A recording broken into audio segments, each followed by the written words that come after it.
Good evening and welcome to Embers and Pages, where we retell the world's most beautiful stories in a voice meant for rest. How are you feeling tonight? I hope the day has been kind to you. If the hours felt too rushed, too demanding, if you've been carrying the weight of the world on your shoulders, you've come to the right place. Here you can set it all down. Here we gather by the fire and we remember what it means to rest in the company of stories and friends. Tonight we venture into the world of swords and loyalty, of friendship and daring hearts. We're stepping into Alexandre Dumas' magnificent adventure, The Three Musketeers, written in 1844 and beloved ever since.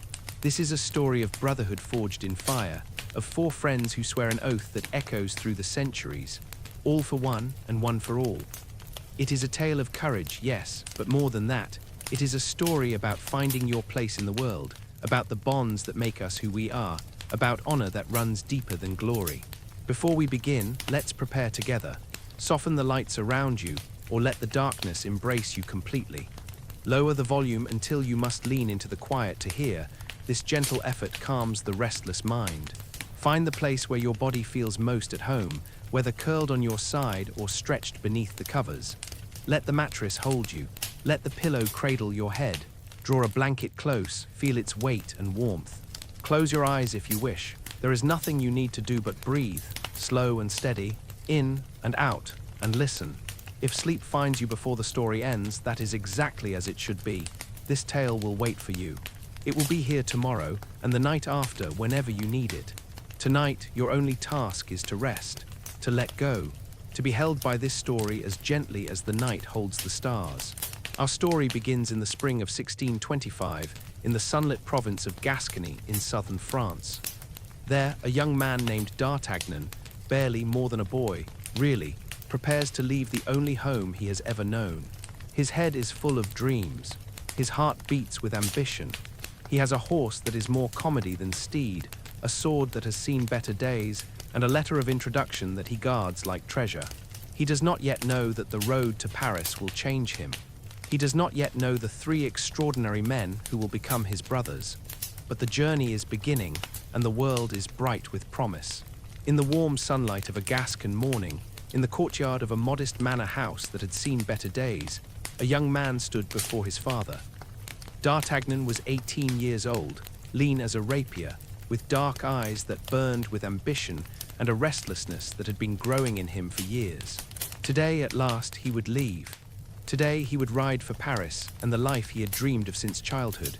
His father, Monsieur D'Artagnan the Elder, was a gentleman of the old school, proud, honorable, and poor. He had spent the morning instructing his son in the ways of the world, and now, as the moment of parting approached, his weathered face was both stern and tender. "My son," he said, placing both hands on D'Artagnan's shoulders, "you go to Paris with little in your purse. I cannot give you gold. I cannot give you a fine horse or rich clothing. What I can give you is this. Never tolerate the slightest insult, except from the cardinal or the king. Do you understand? Your courage is your fortune. Your name is your wealth. Be brave, be honorable, and remember who you are." D'Artagnan nodded, his throat tight. He had heard these lessons all his life, but now they felt different, heavier, real. "And this," his father continued, drawing a sealed letter from his doublet, "is a letter of introduction to Monsieur de Tréville, the captain of the King's Musketeers. He and I were young together, long ago. He will remember me, I think. This letter may open doors for you. Guard it well." D'Artagnan took the letter as if it were a holy relic, tucking it carefully inside his own worn doublet, close to his heart. His mother embraced him then, weeping softly, and pressed a small purse into his hand. It contained 15 écus, not much, but all they had. He kissed her, promised to write, promised to be careful, promised 100 things he half believed and wholly meant. And then he was mounted on his horse, a creature so comically ugly, so absurd in its yellow-orange coat and bobbing gait, that it drew laughter wherever it went. But it was his horse, and he loved it for its loyal, patient heart. With a final wave, D'Artagnan turned the ugly horse toward the road and urged it into a trot. Behind him, his parents stood together in the courtyard, growing smaller and smaller until the road turned and they vanished from sight. Ahead of him lay France and Paris and destiny. For 4 days, D'Artagnan rode through the provinces, through fields of wheat and small villages where chickens scattered at his approach. He slept in modest inns, ate bread and cheese, and dreamed each night of glory. He saw himself in the uniform of a musketeer, saw himself dueling villains, saving ladies, standing at the king's side. The world seemed full of light and possibility. On the fourth day, he rode into the town of Meung, a sleepy place draped in afternoon heat. He planned to rest his horse, perhaps find a meal, and then continue on. But as he crossed the square, he heard laughter, cruel laughter, and turned to see three men standing outside an inn, pointing at his horse and mocking it loudly. "Look at that beast. Is it a horse or a pumpkin with legs? The rider must be a fool to sit atop such a creature." Something hot and sharp flared in D'Artagnan's chest. His father's words echoed in his mind, "Never tolerate the slightest insult." He reined his horse around and rode directly toward the men, his hand already moving toward his sword. "Gentlemen," he said, his voice tight with anger, "you seem to find my horse amusing. Perhaps you would care to repeat your words while facing me." The three men stopped laughing. Two of them stepped back, suddenly wary. But the third, a tall man with a scar across his cheek and an air of lazy menace, merely smiled. "Oh, the boy has spirit," the man said, his voice smooth as oil.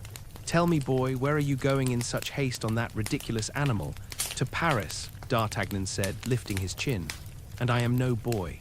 I am a gentleman of Gascony, and you have insulted both me and my horse.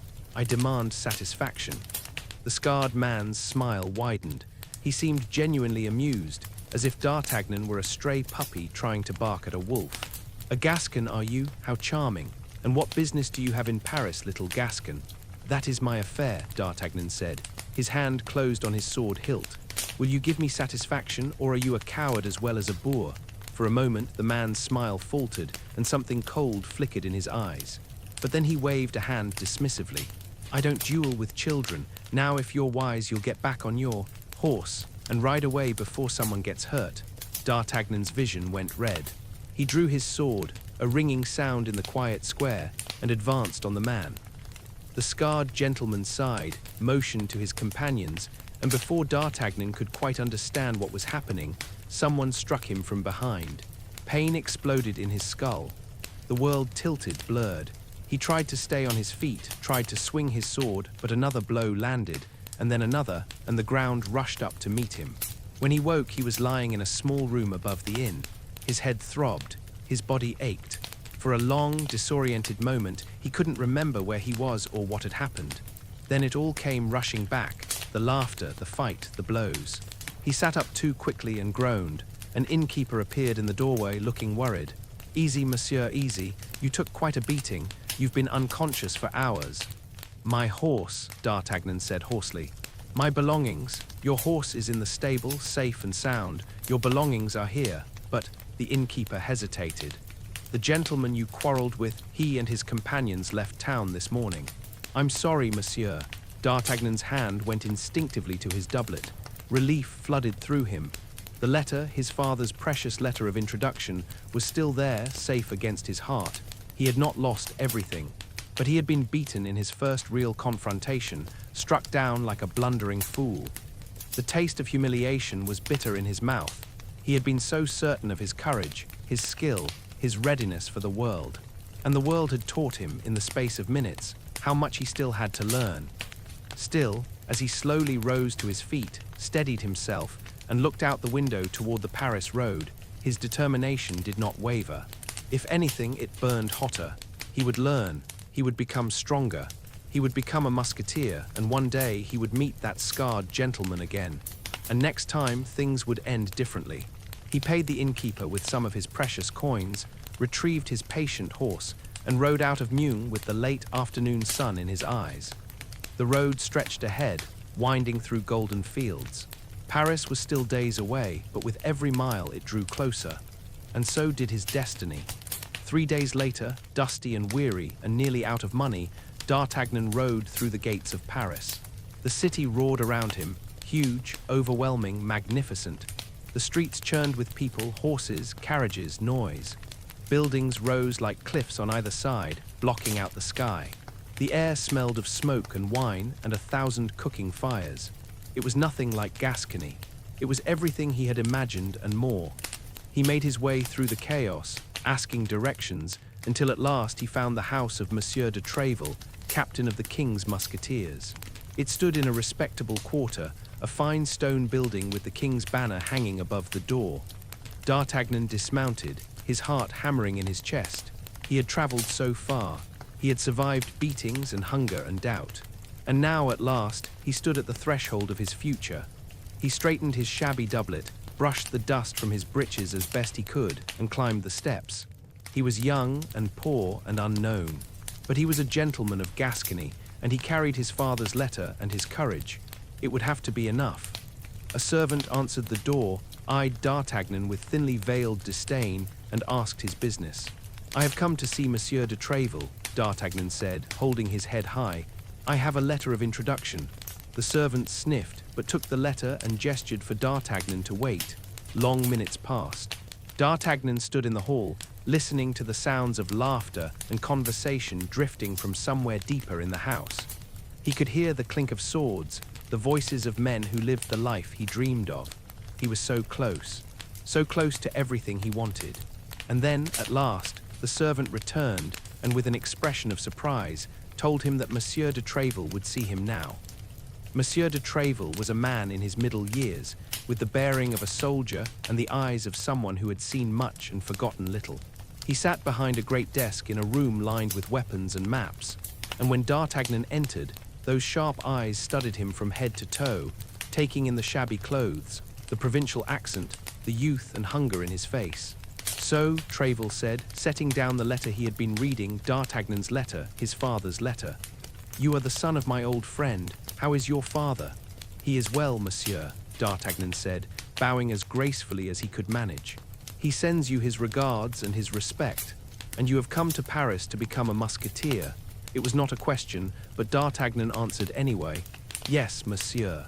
It has been my dream since I was a child."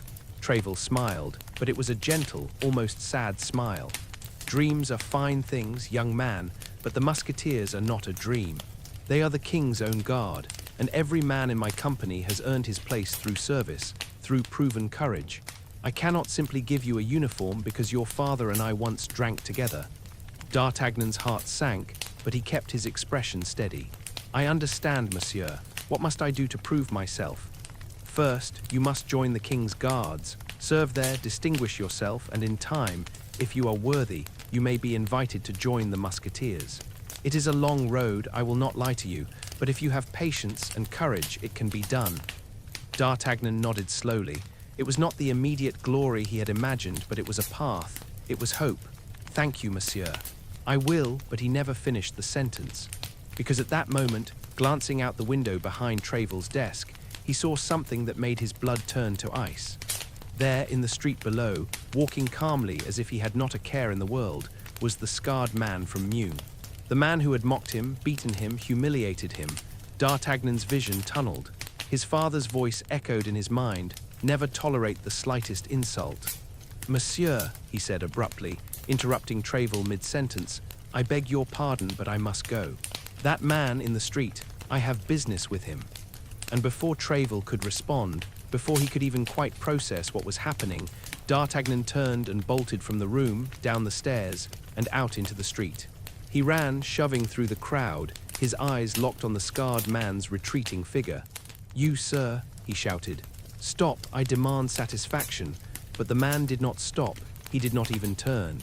He simply walked on, and D'Artagnan, running at full speed, not watching where he was going, collided hard with someone coming around a corner. The impact sent both of them stumbling. D'Artagnan caught himself against a wall, gasping an apology, and found himself looking at a tall, elegant man with sad eyes and an expression of cold displeasure. "I beg your pardon, monsieur," D'Artagnan said breathlessly. "I did not see you, I was chasing. You were running like a madman through the streets," the man said quietly. His voice was soft, but there was steel beneath it. "And in doing so, you have aggravated an old wound in my shoulder. I do not take such things lightly." "I am sorry," D'Artagnan said again, but his eyes were still searching the crowd for the scarred man who had now disappeared entirely. Frustration boiled in his chest. "Truly, I meant no offense, but I was pursuing someone." Your pursuits are your own affair, the man said. But you have offended me, and that requires satisfaction. I will meet you behind the Calms-Dischorks monastery at noon. Do not be late. And before D'Artagnan could answer, the man turned and walked away, his cloak swirling behind him. D'Artagnan stood there, breathing hard, his mind reeling. He had been in Paris less than an hour, and he had already managed to insult a musketeer, for the man had been wearing the distinctive uniform and earned himself a duel. This was not at all how he had imagined his first day, but there was nothing to be done about it now. He straightened, took a breath, and continued walking. Perhaps he could still find the scarred man. Perhaps he turned another corner and walked directly into a second man. This one was huge, built like an oxen, with a magnificent mustache and clothing that was clearly far too expensive for his purse. He was standing in the middle of the street, blocking the way, admiring his own reflection in a shop window. "Monsieur," D'Artagnan said, trying to step around him, "if you would excuse me." But his sword, hanging at his side, scraped against something as he passed. He looked down and saw, to his horror, that he had caught the edge of the big man's ornate cloak, and the movement had pulled it askew. The big man whirled, his face reddening. "You clumsy fool, do you know how much this cloak cost? Do you know who I am?" "I apologize," D'Artagnan said, raising his hands. "It was an accident, I assure you. An accident. You have rumpled my cloak. You have insulted my dignity. This requires satisfaction, boy. Meet me at Monsieur de Tréville's hotel at 1 o'clock. I will teach you to watch where you are going." And the big man stormed off, muttering about provincial idiots and the decline of manners. D'Artagnan stood very still for a moment, wondering if the entire city of Paris was simply waiting to challenge him to duels. 2 in the space of minutes. At this rate, he would be dead by nightfall. He walked more carefully after that, keeping his head down, his hand on his sword to keep it from swinging. He needed to find lodgings. He needed to rest and prepare for the duels to come. He needed, "Excuse me, sir, but are you going to stand in my way all day, or are you going to move?" D'Artagnan looked up and realized he had stopped in front of yet another man, this one young and handsome, with a delicate face and the air of a theology student. He was dressed more soberly than the others, but he too wore the musketeer's uniform. "I apologize," D'Artagnan said, stepping aside quickly. "I was distracted. The young man said, his eyebrows rising. "You nearly walked into me. In fact, you stepped on my foot. Look, there is dust on my boot now, dust from your provincial shoes." D'Artagnan's temper, which had been fraying all morning, finally snapped. "Monsieur, I have apologized. I have apologized to you, to the gentleman with the cloak, to the gentleman with the shoulder. I have apologized to half of Paris. What more do you want?" The young man's expression turned icy. "I want satisfaction, monsieur. My honor has been touched. Meet me behind the Luxembourg at 2 o'clock, and do not be late." He turned and walked away, and D'Artagnan stood alone in the street, feeling the weight of the morning settling on his shoulders. 3 duels. 3 duels with 3 musketeers, all scheduled for different times, all because he had been too angry, too careless, too foolish. Well, he had wanted adventure. He had wanted to prove himself. It seemed Paris was prepared to give him exactly what he wished for. At noon, D'Artagnan arrived at the wasteland behind the Calms-Dischorks monastery. It was a quiet place, hidden from the street, where men came to settle their affairs without interference. The sad-eyed gentleman was already there, waiting, his sword drawn. "You came," the man said. "I was not entirely certain you would." "I am a gentleman," D'Artagnan said, drawing his own sword. "I do not flee from my obligations."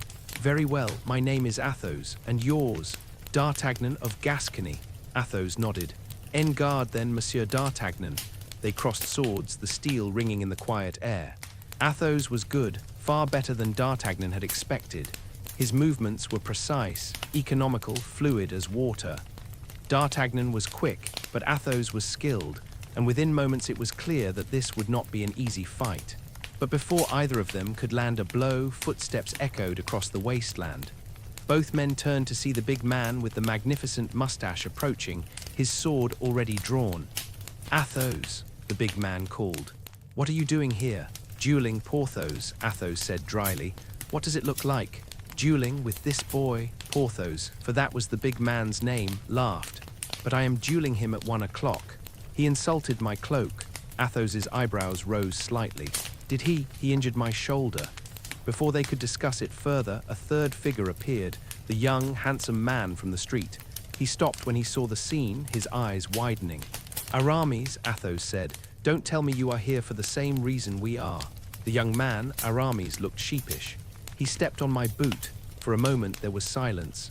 Then Porthos began to laugh, a great, booming laugh that echoed off the monastery walls.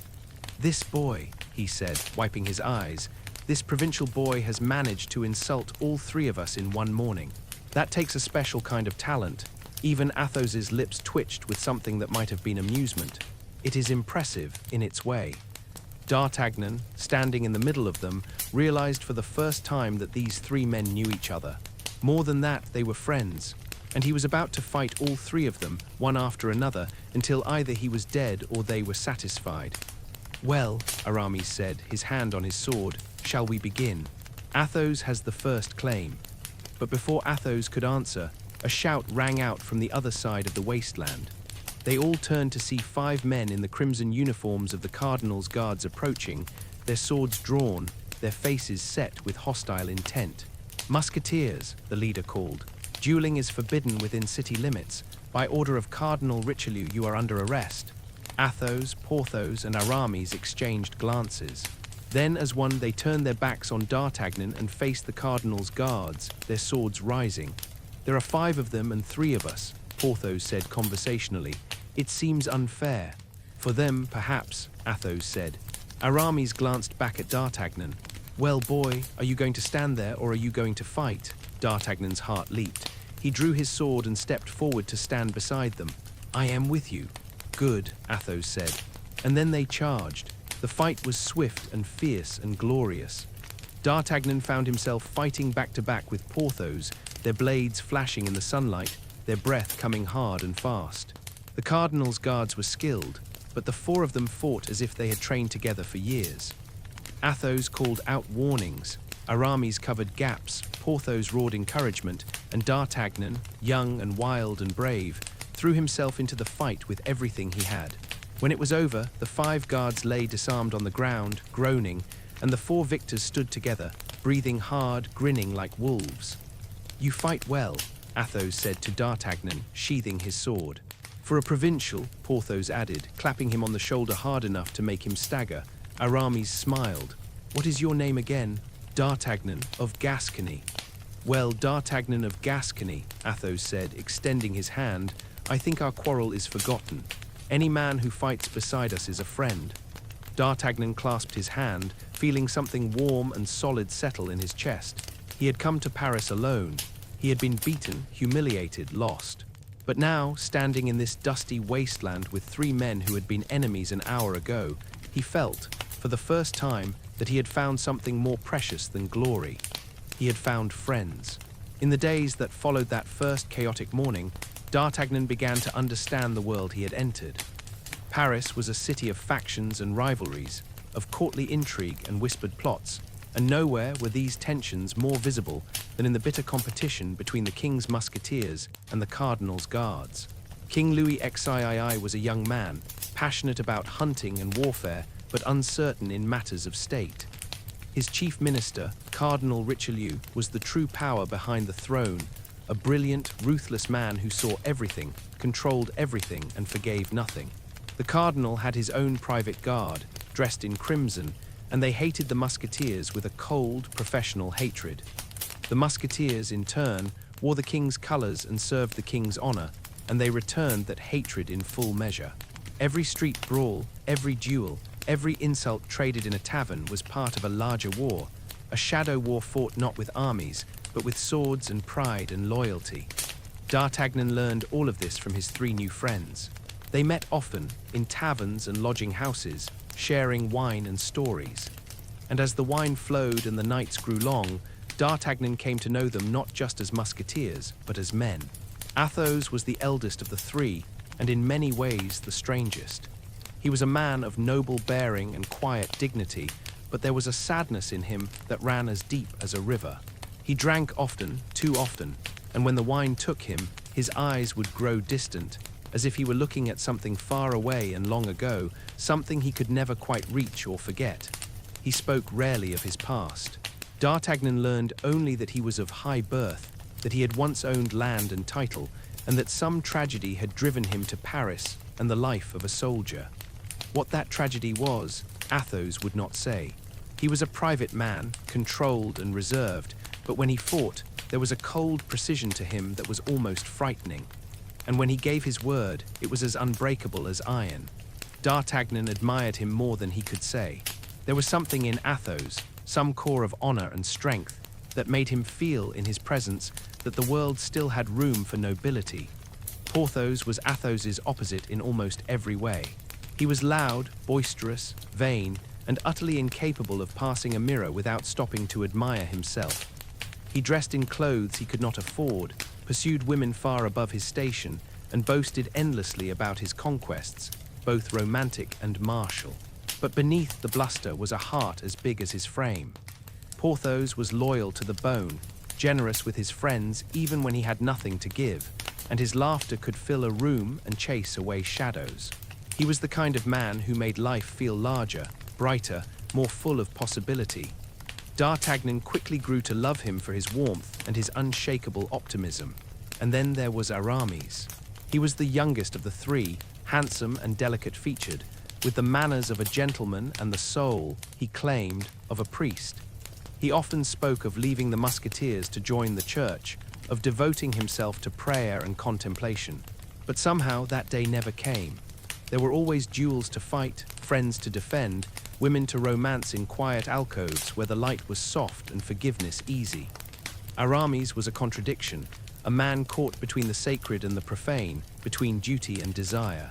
But he was also clever, quick-witted, and fiercely protective of those he loved. D'Artagnan found in him a kindred spirit, someone who understood what it meant to dream of being better than you were. The four of them became inseparable. Where one went, the others followed. They drank together, fought together, laughed together. They shared a bond that went beyond mere friendship. It was brotherhood, forged in the heat of that first battle and tempered with every shared adventure that followed. One night, sitting in a tavern near the Louvre, Porthos raised his cup and declared, with his usual theatrical flair, "Gentlemen, we should have a motto, something to represent what we stand for." "A motto?" Aramis said, smiling. "How very dramatic of you, Porthos." "I am a dramatic man," Porthos said, grinning. "Life is too short to be dull, so what shall it be? Something noble, something that captures the essence of who we are." Athos, who had been silent, staring into his wine, looked up. His eyes were clear, for once focused. "All for one," he said quietly. The others turned to him. "All for one," Athos repeated. "And one for all. We stand together. We fight together. No man is abandoned. No man stands alone. What happens to one happens to all."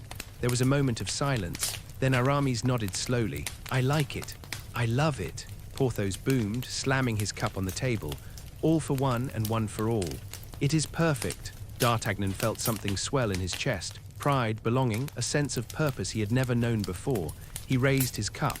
"All for one and one for all." They drank together, sealing the oath. It was not a formal ceremony.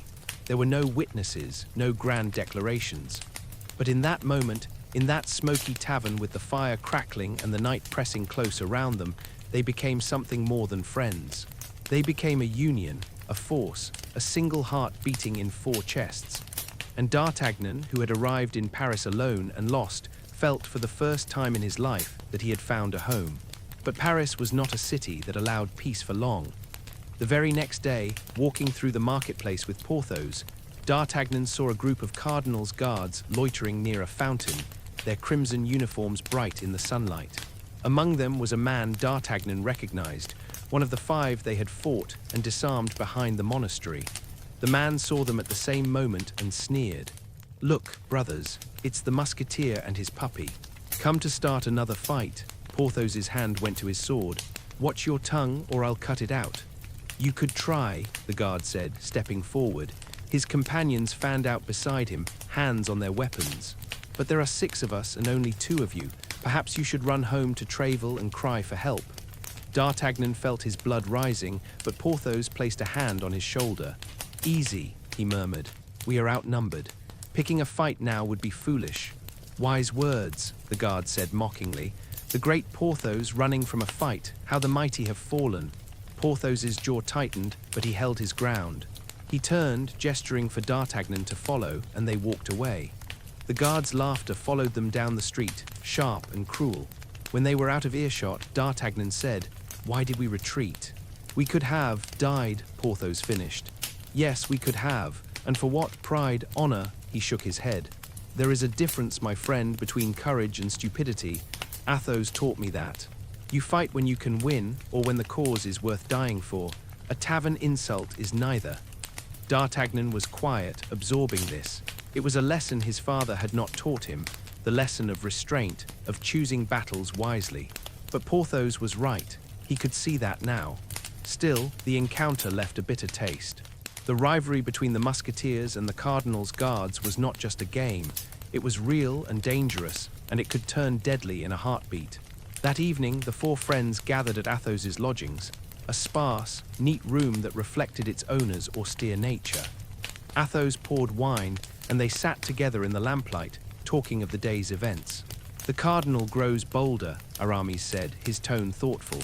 "His guards roam the streets looking for trouble. They want to provoke us, to make us seem like the aggressors." "Let them try," Porthos said. "We are the king's men. We do not bow to the cardinal." "But the king himself bows to the cardinal," Athos said quietly. "And that is the problem. Richelieu is the true ruler of France. The king is young, uncertain. He relies on the cardinal for everything. And the cardinal uses that power to weaken us, to undermine the Musketeers whenever he can." "Why?" D'Artagnan asked. "Why does he hate us so much?" "Because we are loyal to the king, not to him," Athos said. "And because loyalty that he does not control is dangerous. He wants France to be unified under his vision, his rule. And we represent something else, something older, honor, service. Loyalty that cannot be bought or commanded." D'Artagnan thought about this. He had come to Paris dreaming of glory, of sword fights and adventure. But he was beginning to understand that the real battle was more subtle, more complex. It was a battle for the soul of France, fought in shadows and whispers, and the stakes were higher than he had ever imagined. "What will we do?" he asked. Athos looked at him, and for a moment the sadness in his eyes lifted, replaced by something harder, fiercer. "We will do what we have always done. We will stand together. We will protect the king, serve France, and defend each other, all for one." "And one for all," the others echoed. D'Artagnan nodded. He was not yet a musketeer, not officially. He did not wear the uniform or carry the commission. But he was one of them in every way that mattered. He had their friendship, their trust, their loyalty, and he would guard those gifts with his life. Outside, the city of Paris settled into night. The streets grew quiet. The lamps flickered in windows. And in a small room above a darkened courtyard, four friends sat together, bound by an oath, ready to face whatever came next. They did not know in that moment how soon they would be tested. They did not know the dangers that were already gathering, the plots that were being woven in the shadows, the enemies who watched and waited. But they would face it together. And that, in the end, was all that mattered. D'Artagnan's lodgings were in a modest house on the Rue des Fossoyeurs, rented from a nervous little man named Bonacieux. Monsieur Bonacieux was a mercer, a dealer in cloth and fine fabrics, and he had the perpetually worried expression of a man who owed money to people who did not forgive debts.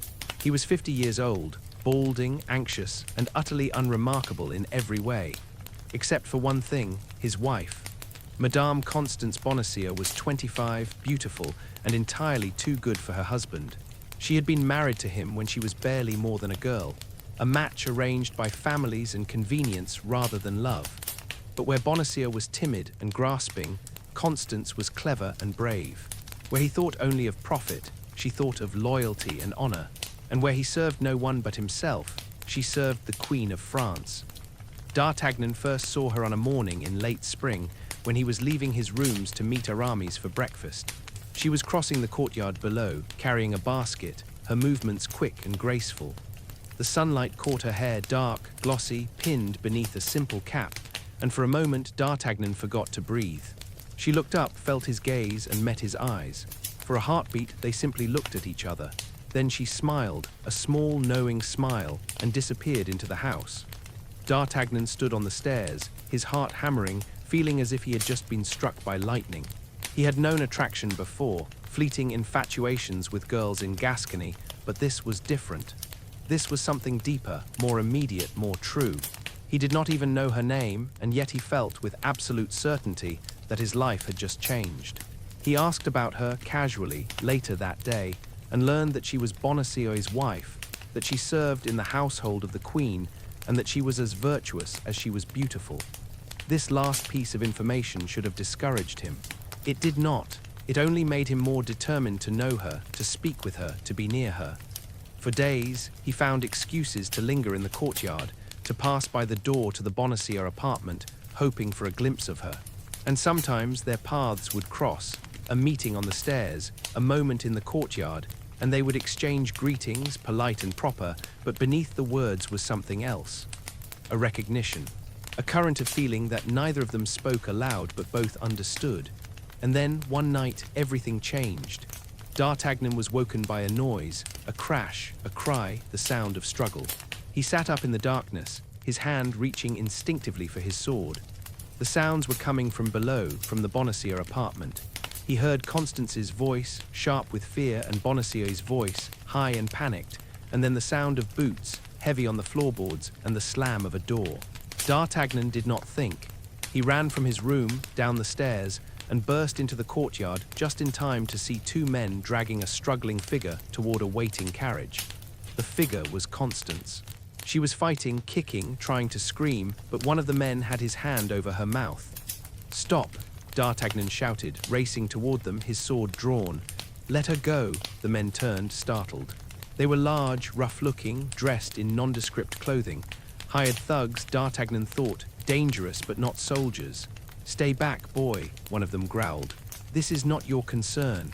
"Everything that happens in this house is my concern," D'Artagnan said, his voice hard.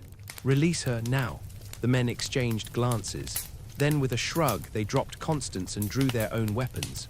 She stumbled, caught herself, and ran toward D'Artagnan, her eyes wide with fear and relief. The fight was brief and brutal.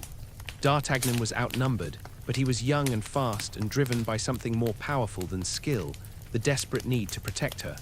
He fought with everything he had, and when it was over, the two men were on the ground, groaning, and D'Artagnan was standing over them, breathing hard, his sword still raised. "Go," he said, "and tell whoever sent you that Madame Bonacieux is under my protection." The men scrambled to their feet and fled into the night. Constance stood beside D'Artagnan, trembling, her hand on his arm. "Thank you," she whispered. "Thank you. If you had not come, I will always come," D'Artagnan said, looking down at her. In the moonlight, her eyes were dark and luminous. "Always, I swear it." She held his gaze for a long moment. Then slowly she reached up and touched his cheek, a gesture so tender, so full of unspoken feeling, that D'Artagnan felt his heart turn over. "I believe you," she said softly. And then she was gone, slipping back into the house, leaving D'Artagnan alone in the courtyard, with the night wind stirring around him, and the memory of her touch burning on his skin. The next day, Bonacieux came to D'Artagnan's rooms, wringing his hands and sweating profusely. "Monsieur," he said, his voice shaking, "I must apologize for the disturbance last night. My wife, certain people, there has been a misunderstanding." "What people?" D'Artagnan demanded. "Who tried to take her?" "I don't know," Bonacieux wailed. "Men came, they said they had orders, they tried to take her. I tried to stop them, but I am not a fighter, I am a mercer, Orders from whom?" Bonacieux looked around nervously, as if the walls themselves might be listening. I think it has to do with the Queen. My wife serves Her Majesty. She knows things, secrets, and there are people who would like to know those secrets." "The Cardinal," D'Artagnan said, understanding dawning. Bonacieux's face went pale. "I did not say that. I did not say any names. Please, monsieur, you must forget this conversation." "I will forget nothing," D'Artagnan said. "But you need not worry, I will protect your wife. She will not be taken." Bonacieux stammered his thanks and fled, leaving D'Artagnan alone with his thoughts. So Constance was caught up in the web of intrigue that surrounded the Queen. That explained the attempted kidnapping. The Cardinal wanted to control the Queen, to know her secrets, and Constance was one of the few people the Queen truly trusted. That made her dangerous. That made her a target. D'Artagnan felt a cold determination settle over him. He would protect her. Whatever it took, Whoever he had to fight, he would keep her safe.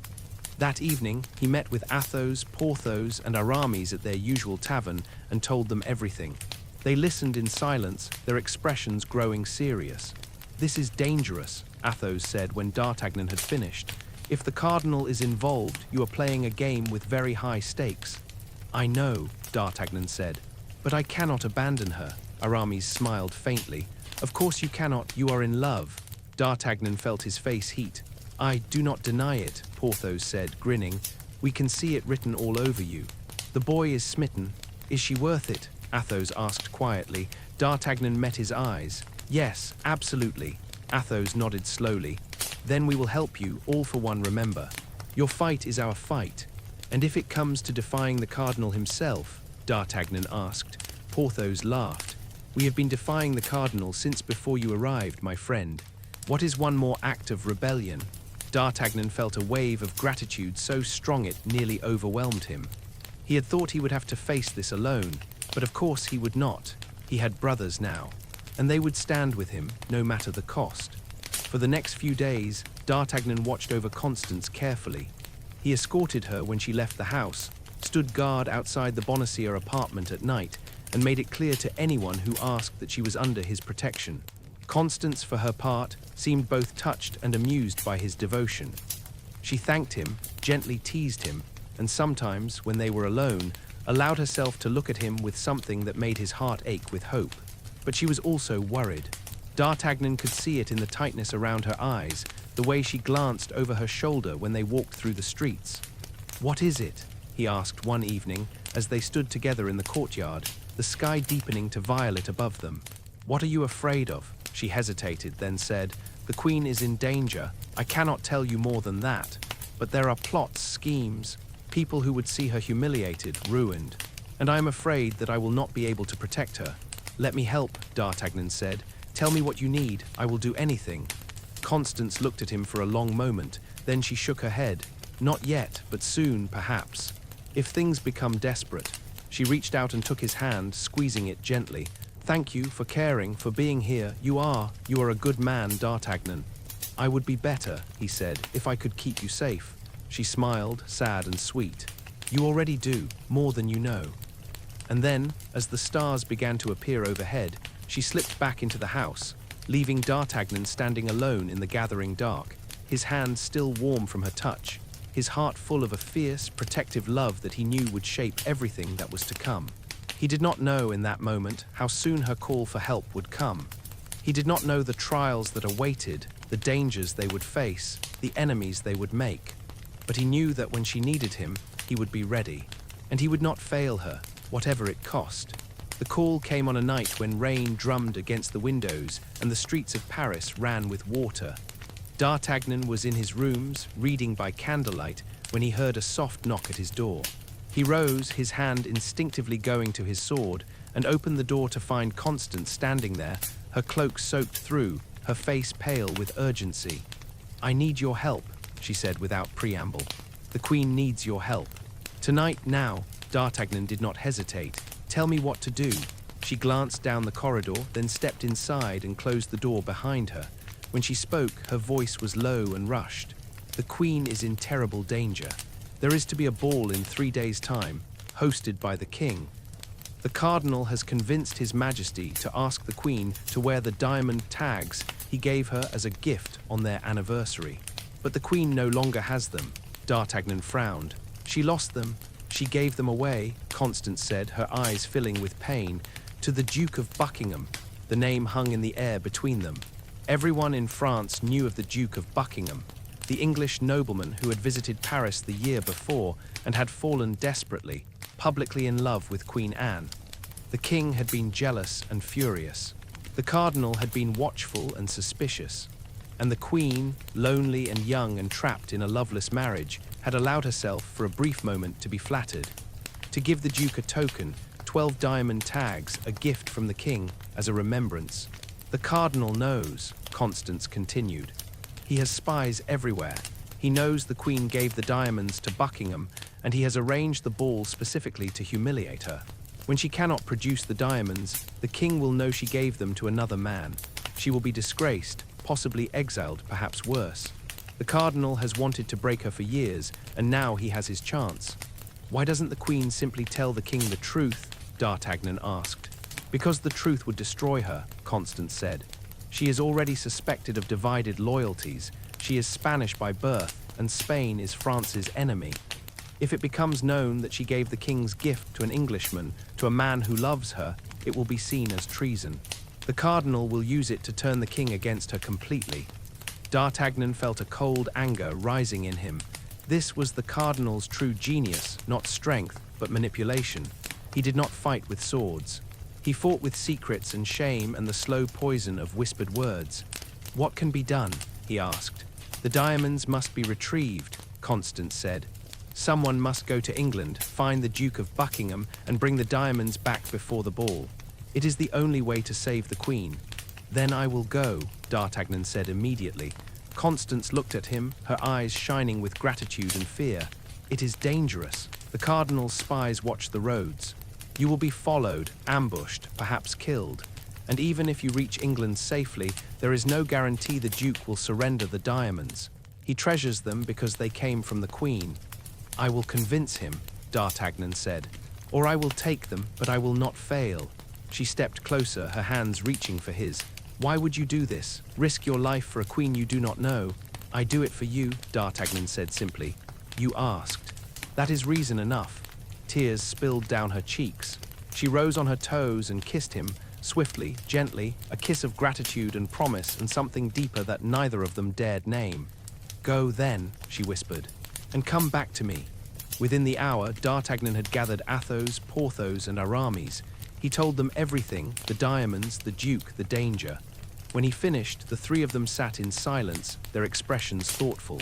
This is madness, Porthos said at last. A journey to England in 3 days, through country swarming with the cardinal's agents, it's impossible. Then we will do the impossible, Athos said. All for one, and one for all, Aramis finished, smiling. D'Artagnan felt something warm and fierce bloom in his chest. You will come with me. Of course, Athos said. Did you think we would let you go alone? They rode out before dawn, the 4 of them on fast horses, armed and provisioned for the road. The rain had stopped, and the sky was clearing, revealing a pale, cold sunrise. Paris fell away behind them, and the open country stretched ahead, fields and forests and small villages clustered around church spires. For the first day, the journey was uneventful. They made good time, pushing the horses hard, stopping only briefly to rest and water them. But as the sun began to set, and they approached a small town called Chantilly, Athos suddenly reined in his horse, his hand raised in warning. There, he said, pointing at the road ahead. Do you see? D'Artagnan squinted into the fading light. At first, he saw nothing. Then he noticed it, a group of men, perhaps 6 or 7, loitering near the town gate. They were trying to appear casual, but their eyes were watchful, their hands never far from their weapons. An ambush, Aramis said softly. The cardinal's men, Porthos agreed. They knew we would come this way. We could go around, Athos said, but that will cost us time, and there will be other ambushes ahead. The cardinal is thorough. Then we go through, D'Artagnan said. We fight. No, Athos said. We split up. If they attack one of us, the others can escape. We are no use to the Queen dead. Better that one of us reaches England than none. It was cold logic, brutal and practical, and D'Artagnan hated it. But he knew Athos was right. Very well, he said. How do we decide who goes on? We all go on, Athos said. Separately, we take different routes to the coast. Whoever reaches Calais first takes a ship to England and retrieves the diamonds. The others will delay, distract, and hold off pursuit as long as they can. They clasped hands, all 4 of them in the fading light. All for one, they said together.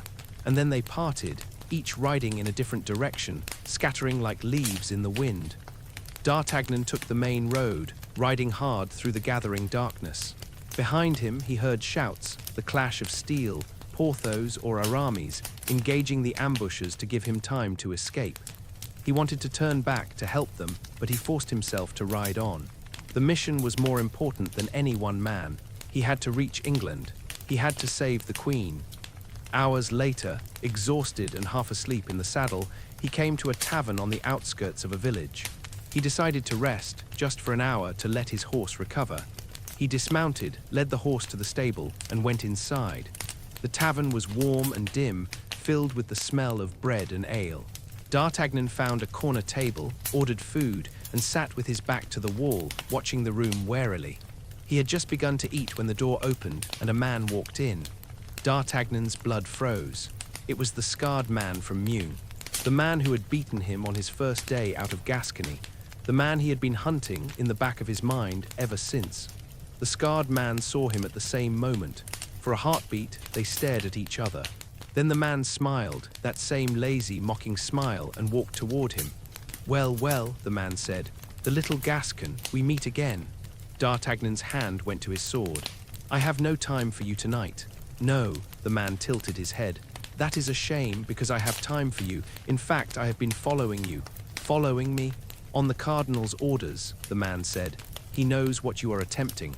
He knows about the diamonds, and he has sent me to stop you." D'Artagnan rose slowly, his sword hissing free of its sheath. "Then stop me." The scarred man drew his own blade. With pleasure, they fought there in the tavern, tables overturning, patrons scattering in panic. The scarred man was skilled, far more skilled than D'Artagnan had realized. But D'Artagnan was desperate, and desperation lent him strength. He fought with everything he had, every lesson his father had taught him, every trick he had learned from Athos and the others. And in the end, it was enough.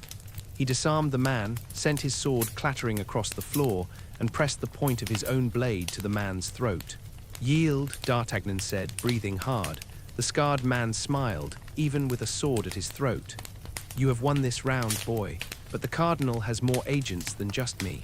You will not make it to England." "Watch me," D'Artagnan said. He lowered his sword, stepped back, and ran from the tavern, leaping onto his horse and galloping away into the night before anyone could stop him. He rode for hours more, through dark forests and sleeping villages, until at last, as dawn broke over the horizon, he saw the sea. Calais lay before him, the harbor filled with ships, their masts swaying gently in the morning breeze. He had made it. Against all odds, he had reached the coast. He found a ship bound for England, bribed the captain with the last of his money, and stood on the deck as the sails filled and the shore fell away behind him. Somewhere back there, Athos and Porthos and Aramis were holding off the cardinal's forces, buying him time, perhaps sacrificing themselves so he could succeed. He would not let them down. He would get the diamonds. He would save the queen. And he would prove once and for all that honor and courage still mattered in a world ruled by schemes and shadows. The wind filled the sails, and the ship cut through the waves, carrying him toward England, toward the Duke, toward destiny. England rose from the sea like a grey dream, its cliffs pale in the morning mist. D'Artagnan stood at the ship's rail, watching the coastline draw closer, feeling exhaustion and exhilaration warring in his chest. He had made it. Despite the ambushes, despite the cardinal's agents, despite every obstacle thrown in his path, he had crossed the channel and reached English soil. But the hardest part still lay ahead. The ship docked in Dover, and D'Artagnan disembarked into a country that felt both familiar and utterly strange. The language, the architecture, the very rhythm of life seemed different here. He asked directions in his halting English, purchased a horse from a skeptical stable-keeper, and set out for London. The ride took most of a day. The English countryside rolled past, green fields, hedgerows, villages with thatched roofs and smoking chimneys. It was softer than France, somehow gentler. But D'Artagnan had no time to appreciate the beauty. The clock was ticking. The ball was in 2 days. He had to find the Duke of Buckingham, retrieve the diamonds, and make it back to Paris before the Queen was ruined. London, when he finally reached it, was overwhelming. It was vast, sprawling, filled with noise and smoke, and thousands of people speaking a language he only partially understood. He made his way through the chaos, asking for the Duke's residence, until at last someone pointed him toward a grand house near Westminster. The house was magnificent, 3 stories of pale stone, with tall windows and a garden enclosed by iron gates. D'Artagnan approached the gates and told the guard, in slow, careful English, that he bore an urgent message for the Duke from the Queen of France. The guard looked him up and down, taking in his travel-stained clothes, his exhausted face, and seemed inclined to dismiss him. But something in D'Artagnan's expression must have convinced him, because he nodded and sent a footman running into the house. Minutes passed. D'Artagnan waited, his heart hammering, his mind spinning through every possible outcome. What if the Duke refused to see him? What if he refused to give up the diamonds? What if, Monsieur? D'Artagnan turned. A tall, elegantly dressed man stood in the doorway of the house, his expression curious and guarded. "I am told you come from the Queen of France." "I do," D'Artagnan said, bowing. "Are you the Duke of Buckingham?" "I am. Come inside, monsieur. Let us speak privately." The Duke led him through corridors lined with paintings and tapestries, into a study filled with books and maps. He closed the door, poured 2 glasses of wine, and handed one to D'Artagnan. "Now," the Duke said, settling into a chair, "tell me why you have come." D'Artagnan told him everything, the ball, the cardinal's plot, the danger the Queen faced. As he spoke, the Duke's expression shifted from curiosity to alarm to a deep, aching sadness. "I see," the Duke said when D'Artagnan had finished. He rose and walked to the window, staring out at the garden. "So Richelieu has set his trap, and the diamonds I treasure are the bait, and you have come to ask me to give them up." "Yes," D'Artagnan said. "I know what they mean to you. I know they are a token of the Queen's regard. But if you keep them, she will be destroyed. The cardinal will use their absence to brand her a traitor. She will lose everything, her position, her honor, perhaps her life." The Duke was silent for a long moment. When he spoke, his voice was heavy with pain. "I love her," he said quietly. "I have loved her since the moment I saw her. I know I can never have her, that my love is hopeless, foolish. But these diamonds are all I have of her. They are my only proof that for one brief moment she thought of me kindly. You ask me to give them up. You ask me to surrender the only thing I hold dear." "I do," D'Artagnan said. "Not for me, not for France, for her. Because if you love her, truly love her, you will protect her, even at the cost of your own heart." The Duke closed his eyes. A moment passed. 2.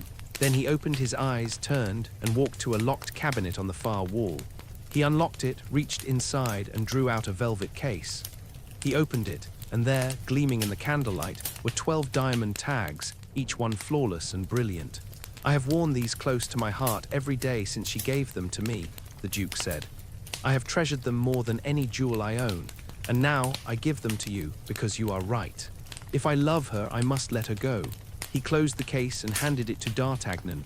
"Take them, save her, and tell her that I will carry her in my heart until I die." D'Artagnan took the case, feeling the weight of it, the weight of the Duke's sacrifice. "I will tell her," he promised, "and she will know what you have done." The Duke smiled faintly. "I doubt it will matter, but thank you for saying so. Now go, you have little time. My servants will see you to the docks and arrange passage on the fastest ship.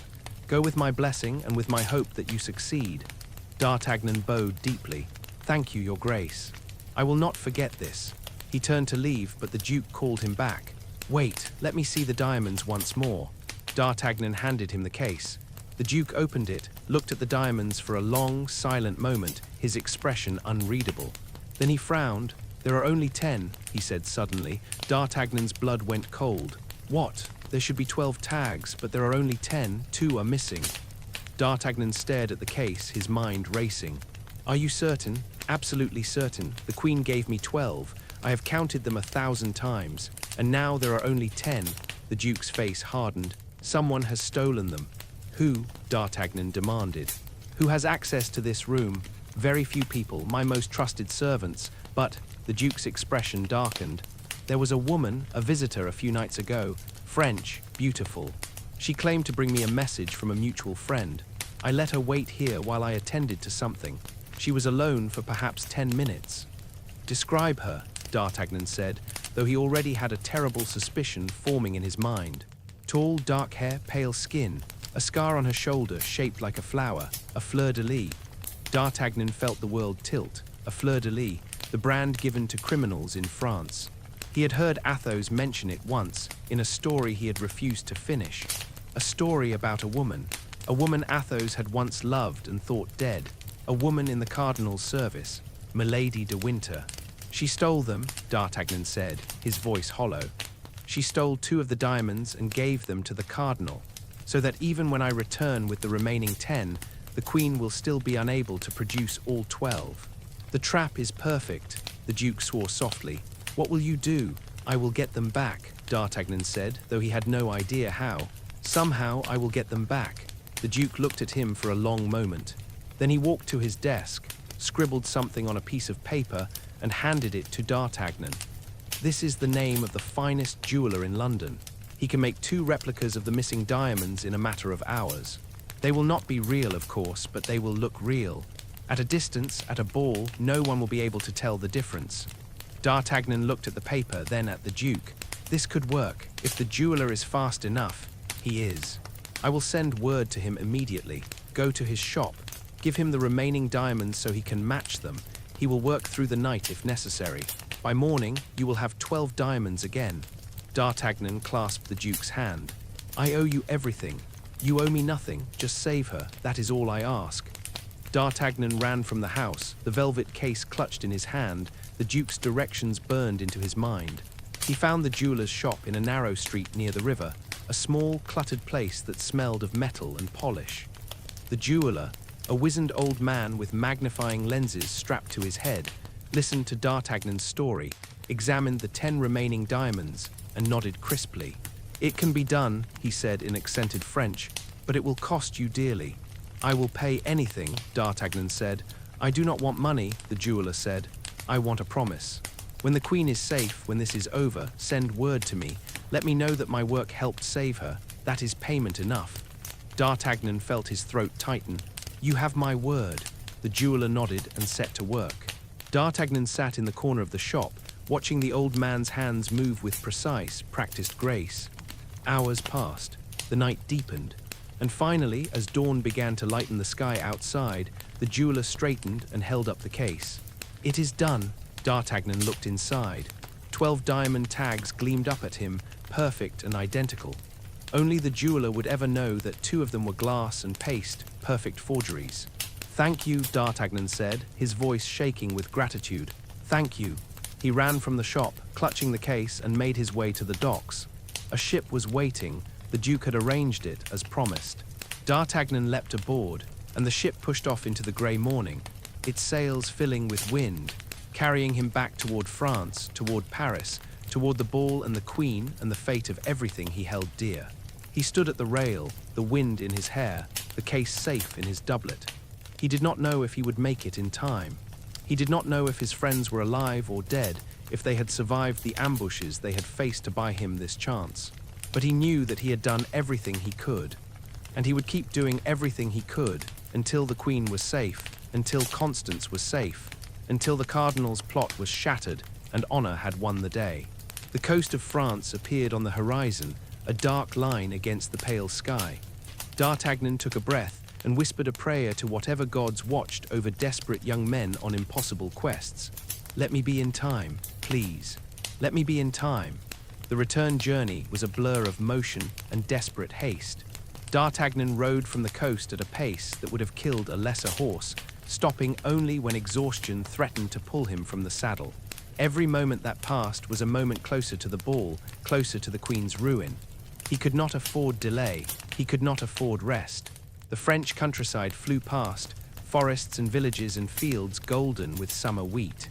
He rode through the night, guided by moonlight and sheer determination, his hand pressed against his doublet where the diamonds lay safe and hidden.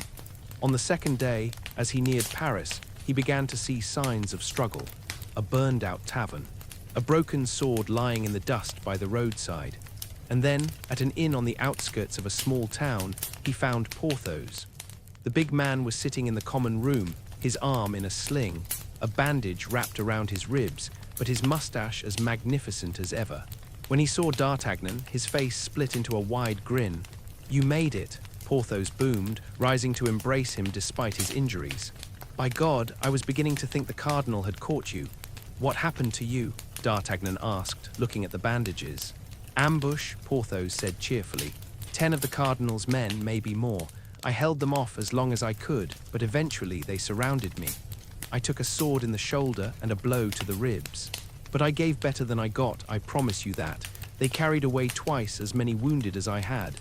And Athos, Aramis, I don't know, Porthos said, his expression turning serious. We scattered as planned. I have not seen them since, but they are resourceful. If anyone can survive the cardinal's nets, it is those two. D'Artagnan felt a pang of fear for his friends, but he pushed it aside. There would be time to search for them later. Right now he had to reach Paris. I have the diamonds, he said quietly, all 12 of them. Porthos's eyes widened. Truly, then we have won. Not yet, D'Artagnan said. Not until the queen is safe. He stayed only long enough to ensure Porthos would recover, then rode on. Paris appeared on the horizon as the sun began to set on the day before the ball. He was filthy, exhausted, barely able to stay upright in the saddle, but he had made it.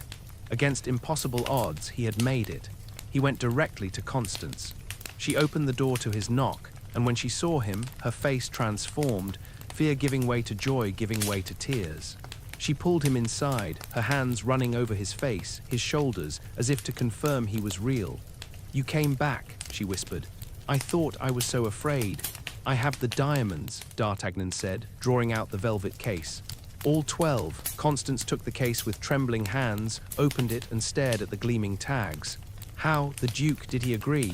"He gave them freely," D'Artagnan said. "For her. Because he loves her and wants her safe." Constance closed the case and pressed it to her heart. "The Queen will wear these tomorrow night, and the Cardinal will be thwarted. You have saved her, D'Artagnan. You have saved us all." "I did not do it alone," D'Artagnan said. "Athos, Porthos, Aramis, they fought to give me the chance. I must find them, make sure they are safe." "After the ball," Constance said firmly. "Tomorrow, when the danger has passed, we will find them together.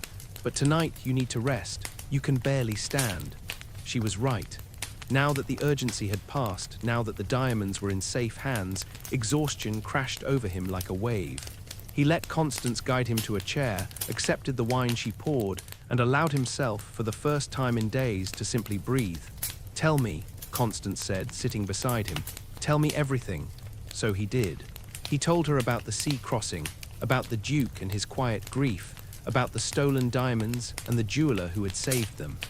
He told her about the ambushes, about Porthos wounded but alive, about the desperate race back to Paris.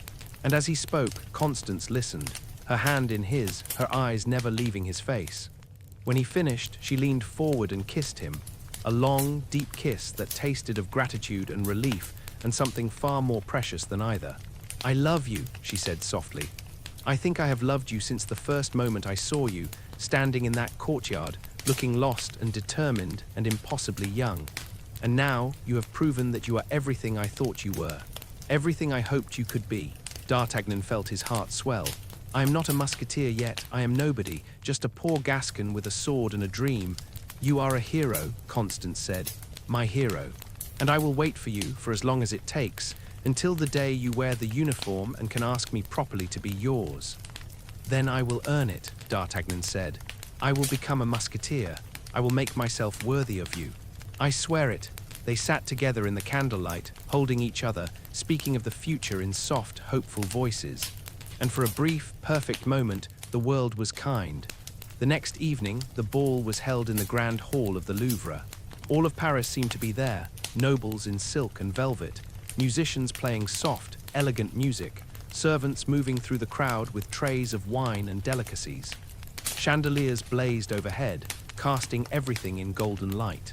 D'Artagnan stood at the edge of the room, dressed in borrowed finery, watching the crowd. He saw the king, young, nervous, eager. He saw the cardinal, tall, thin, dressed in scarlet, his eyes cold and watchful. And he saw the queen. Anne of Austria was beautiful. Even D'Artagnan, who had never met her, could see that. But more than beautiful, she was dignified, composed, carrying herself with a grace that came from years of surviving in a court that did not love her. She wore a gown of deep blue, and around her neck and wrists, gleaming in the candlelight, were the 12 diamond tags. D'Artagnan held his breath as the king approached her. The entire room seemed to hold its breath with him. "Your Majesty," the king said, bowing to his wife, "you look radiant tonight, and I see you are wearing the diamonds I gave you. I am glad, they suit you." The queen smiled, a small, careful smile. "Thank you, my lord. I treasure them above all my jewels, for they came from you." The king looked pleased. The cardinal, standing a few paces away, looked as if he had swallowed something sour. His eyes went to the diamonds, counting, and D'Artagnan saw the moment when he realized there were 12. All 12. The trap had failed. Richelieu's expression did not change. He was too skilled a politician for that, but his eyes went flat and cold. He turned and walked away, disappearing into the crowd, and D'Artagnan knew that somewhere in the shadows, the cardinal was already planning his next move. But tonight, at least, they had won. The queen was safe. Her honor was intact. And the cardinal's scheme had been shattered. D'Artagnan found Constance in the crowd. She saw him and smiled, a smile full of joy and triumph and love. They could not speak openly, not here, not with so many eyes watching. But they did not need to. They understood each other perfectly. Later that night, as the ball wound down and the guests began to drift away, D'Artagnan slipped out into the garden. The night air was cool and sweet, filled with the scent of roses. He stood beneath the stars, feeling the tension of the last few days finally begin to drain away. Footsteps sounded behind him. He turned to see Athos and Aramis approaching, both of them dirty and bandaged but alive. His heart leapt. "You made it," he said, rushing to embrace them. "I was so worried. We are harder to kill than we look," Aramis said, grinning. "Though it was a near thing. I spent 2 days hiding in a haystack, waiting for the cardinal's men to move on. And I fought a duel with 3 of them at once," Athos said dryly. "But here we are. And I see the queen is wearing all 12 diamonds, which means you succeeded." "We succeeded," D'Artagnan corrected. "All of us together." Athos smiled, a rare, genuine smile that transformed his sad face. "All for one, and one for all," they said together. They stood in the garden, the 4 of them, beneath the stars, and for that moment everything was right. They had faced impossible odds and won.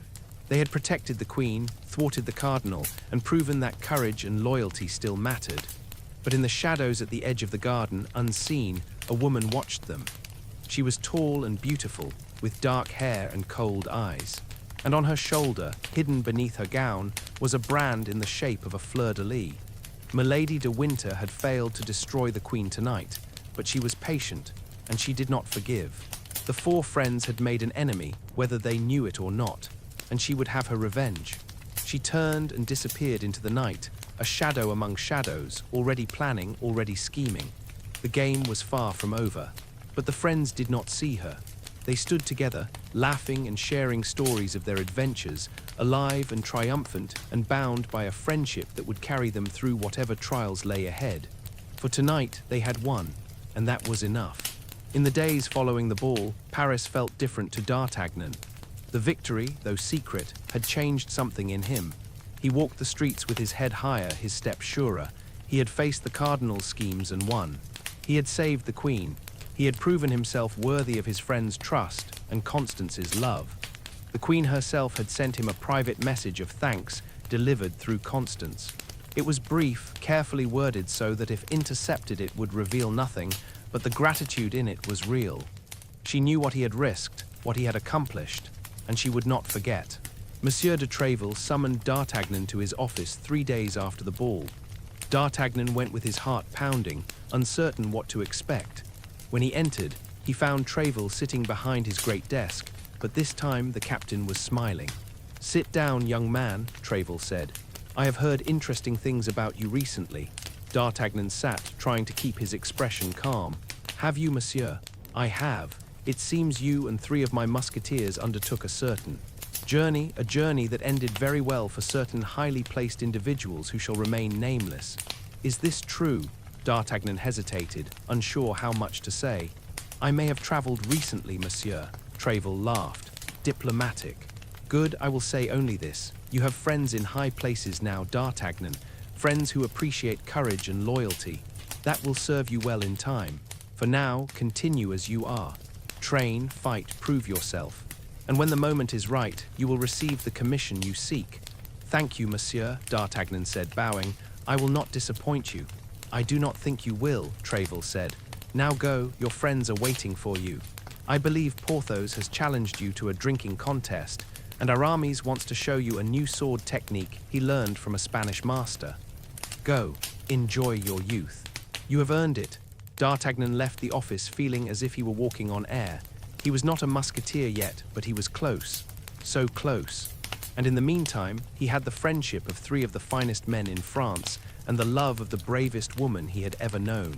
That evening, he joined Athos, Porthos, and Aramis at their favorite tavern. They drank wine, told stories, and laughed until their sides ached. Porthos's arm was healing well, and he demonstrated its recovery by lifting Aramis bodily off his chair and holding him aloft while Aramis protested and swore creative oaths. Athos watched them with his quiet smile, and when the laughter died down, he raised his cup. "To D'Artagnan," he said, "who rode to England and back and saved a queen. You are one of us now in every way that matters." To D'Artagnan, Porthos and Aramis echoed, and they drank deeply. D'Artagnan felt his throat tighten with emotion. "I could not have done it without you. You held off the cardinal's men. You gave me the time I needed. You risked your lives, as you would have risked yours for us," Athos said simply. "That is what it means to be brothers. We stand together, always." "All for one," D'Artagnan said. "And one for all," they answered. But even in the midst of celebration, there were shadows. D'Artagnan could not forget the woman in the garden, the figure he had glimpsed watching them. Athos had grown quiet when D'Artagnan mentioned it, his expression darkening. "Describe her again," Athos had said. "Tall, beautiful, dark hair. She was standing in the shadows, watching us. I only saw her for a moment before she disappeared." Athos had been silent for a long time. Then he said, "Stay away from her. If you see her again, do not approach her. Do not speak to her. Come to me immediately." "Who is she?" D'Artagnan had asked. But Athos would say nothing more. He simply drank his wine and stared into the fire, his eyes full of old pain.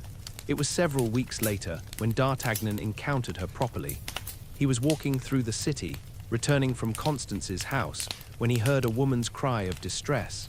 He turned to see a carriage surrounded by three rough-looking men. They were trying to drag someone from the carriage, a woman in a fine cloak, struggling and calling for help. D'Artagnan did not hesitate. He drew his sword and ran toward them. "Let her go," he shouted. The men turned, saw him, and exchanged glances. They were large, armed, and dangerous.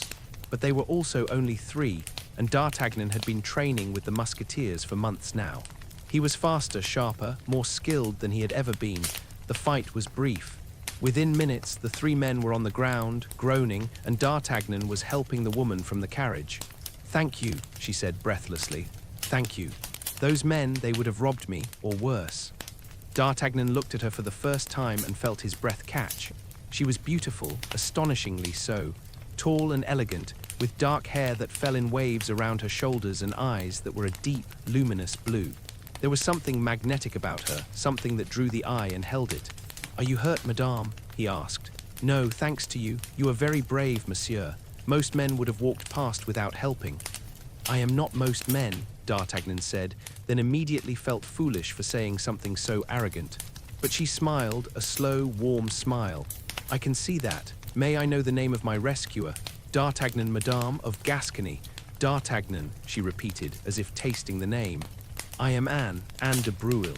I am new to Paris, and I fear I have already learned how dangerous the city can be. I am in your debt, Monsieur D'Artagnan." "You owe me nothing," D'Artagnan said. "It was my honor to help you." She stepped closer, looking up at him through her lashes. "You are too modest. Surely there is some way I can thank you. Perhaps you would call on me. I have rooms near the Palais Royal. I would be delighted to receive you." D'Artagnan felt a strange pull, part attraction, part unease. There was something about the way she looked at him, something calculating beneath the warmth. But she was beautiful, and she seemed genuinely grateful, and he could see no harm in visiting her once. "I would be honored, madame," he said. She smiled again and gave him her address. Then, with a graceful curtsy, she climbed back into her carriage and was gone, leaving D'Artagnan standing in the street, feeling as if he had just made a decision whose consequences he could not yet see. That evening he mentioned the encounter to Porthos over dinner. Porthos listened, then frowned. "Anne de Breuil, you say? I have never heard the name." She said she was new to Paris. "Perhaps, but be careful, my friend. Beautiful women who are conveniently attacked in the street, just as a handsome young swordsman is walking by, well, it is the oldest trick there is." "You think it was a setup?"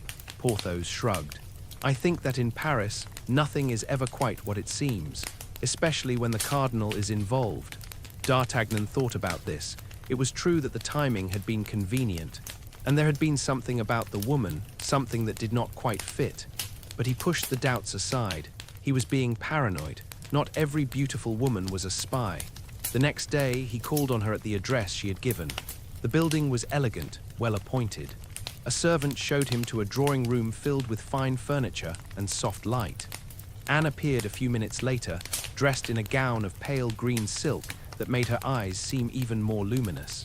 "Monsieur d'Artagnan," she said, extending her hand. "I am so glad you came. Please sit, have some wine." They talked for an hour about Paris, about d'Artagnan's dreams of becoming a musketeer, about Anne's supposed life as the widow of a minor nobleman. She was charming, witty, attentive. She asked questions about his friends, his lodgings, his connections. And d'Artagnan, flattered by her attention, answered freely. It was only later, walking home through the twilit streets, that he began to feel uneasy. Some of her questions had been oddly specific. She had asked about his landlord, about his relationship with Monsieur Bonacieux and his wife. She had asked about his recent travels. And when he had mentioned, casually, that he had friends among the musketeers, her eyes had sharpened with an interest that seemed more than polite.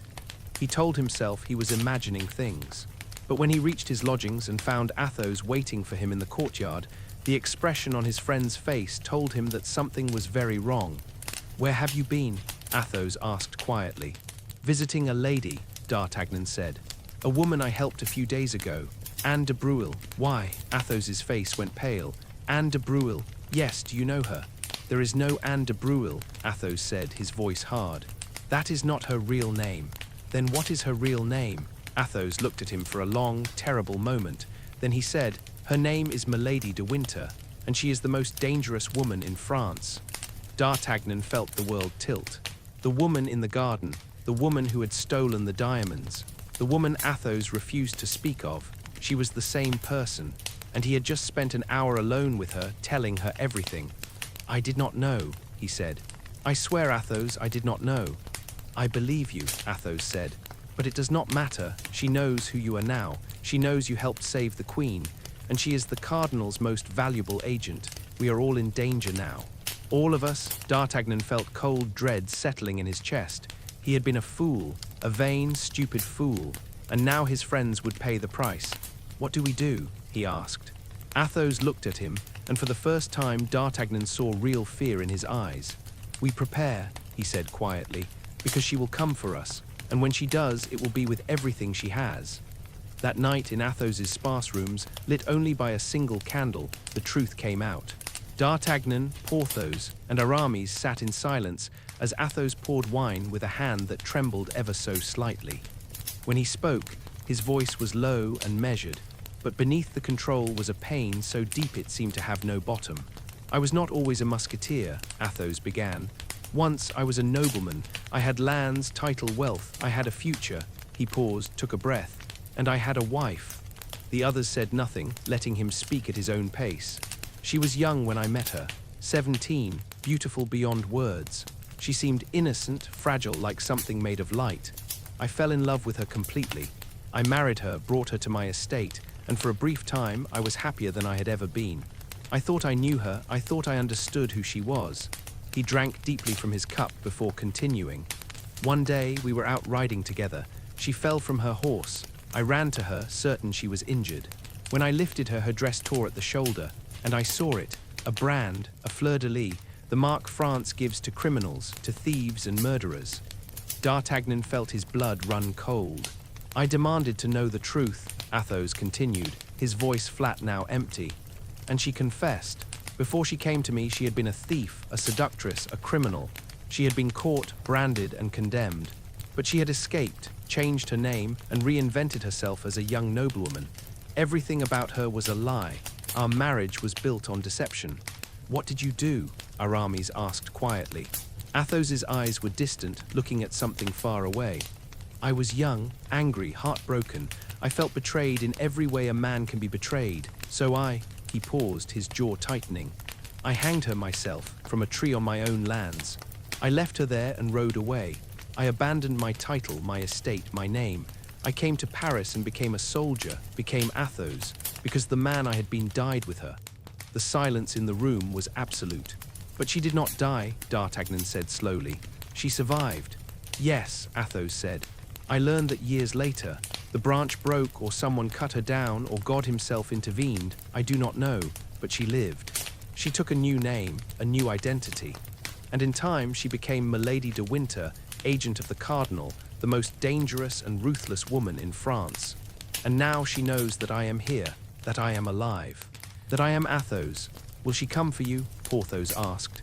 "Eventually," Athos said, "but not immediately. She is patient. She will gather information first, learn about all of us, our weaknesses, our loved ones, the things we care about. And then when she is ready, she will strike, not with a sword. She does not fight that way. She fights with manipulation, with poison, with schemes that destroy you from the inside out." D'Artagnan thought of Constance and felt fear clutch at his heart. "She asked about my landlord, about Bonacieux and his wife." Athos's expression darkened. "Then you must warn them, tonight. Tell Madame Bonacieux to be careful, to trust no one, to stay away from strangers. Milady will use anyone close to you as a weapon against you." "What about the cardinal?" Aramis asked. "Does he know about your history with her?" "I do not think so," Athos said. "She keeps her secrets well. He values her for her skills, not her past. But if he learns that I am her husband, or was, he will use that knowledge against us." "Then we tell no one," Porthos said firmly. "This stays between us. We protect each other and we watch for her, all for one." "And one for all," they echoed. But even as they spoke the words, D'Artagnan could feel the weight of the threat. Milady de Winter was not a simple enemy. She was cunning, patient, and utterly without mercy, and they had made her their enemy. D'Artagnan went immediately to Constance and told her everything, about Milady, about the danger, about the need for caution. Constance listened, her face growing pale, but she did not panic. "I will be careful," she promised. "I will not go anywhere alone. I will trust my instincts, and if I see anything suspicious, I will send word to you immediately." "I should move you somewhere safe," D'Artagnan said. "Somewhere the cardinal cannot reach you." "The safest place for me is with the queen," Constance said. "As long as I am in her service, I am protected by her position. Milady would not dare harm me openly. She will have to be subtle, and subtlety takes time. We will have warning." D'Artagnan hoped she was right, but hope felt fragile in the face of what Athos had told him. Over the following weeks, the four friends grew more watchful. They varied their routines, took different routes through the city, never went anywhere alone.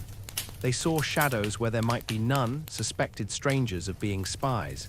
It was exhausting, living in a state of constant vigilance. But they dared not relax.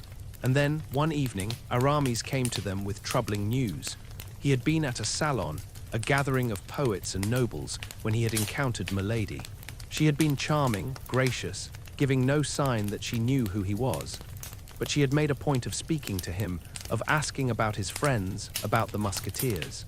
And when he had mentioned, casually, that he and his companions had recently traveled to England, her eyes had flickered with interest. "She knows," Aramis said. "She knows we were involved in the diamond affair. And she knows that we thwarted the cardinal's plan." "Then she is gathering ammunition," Athos said, "building a case against us.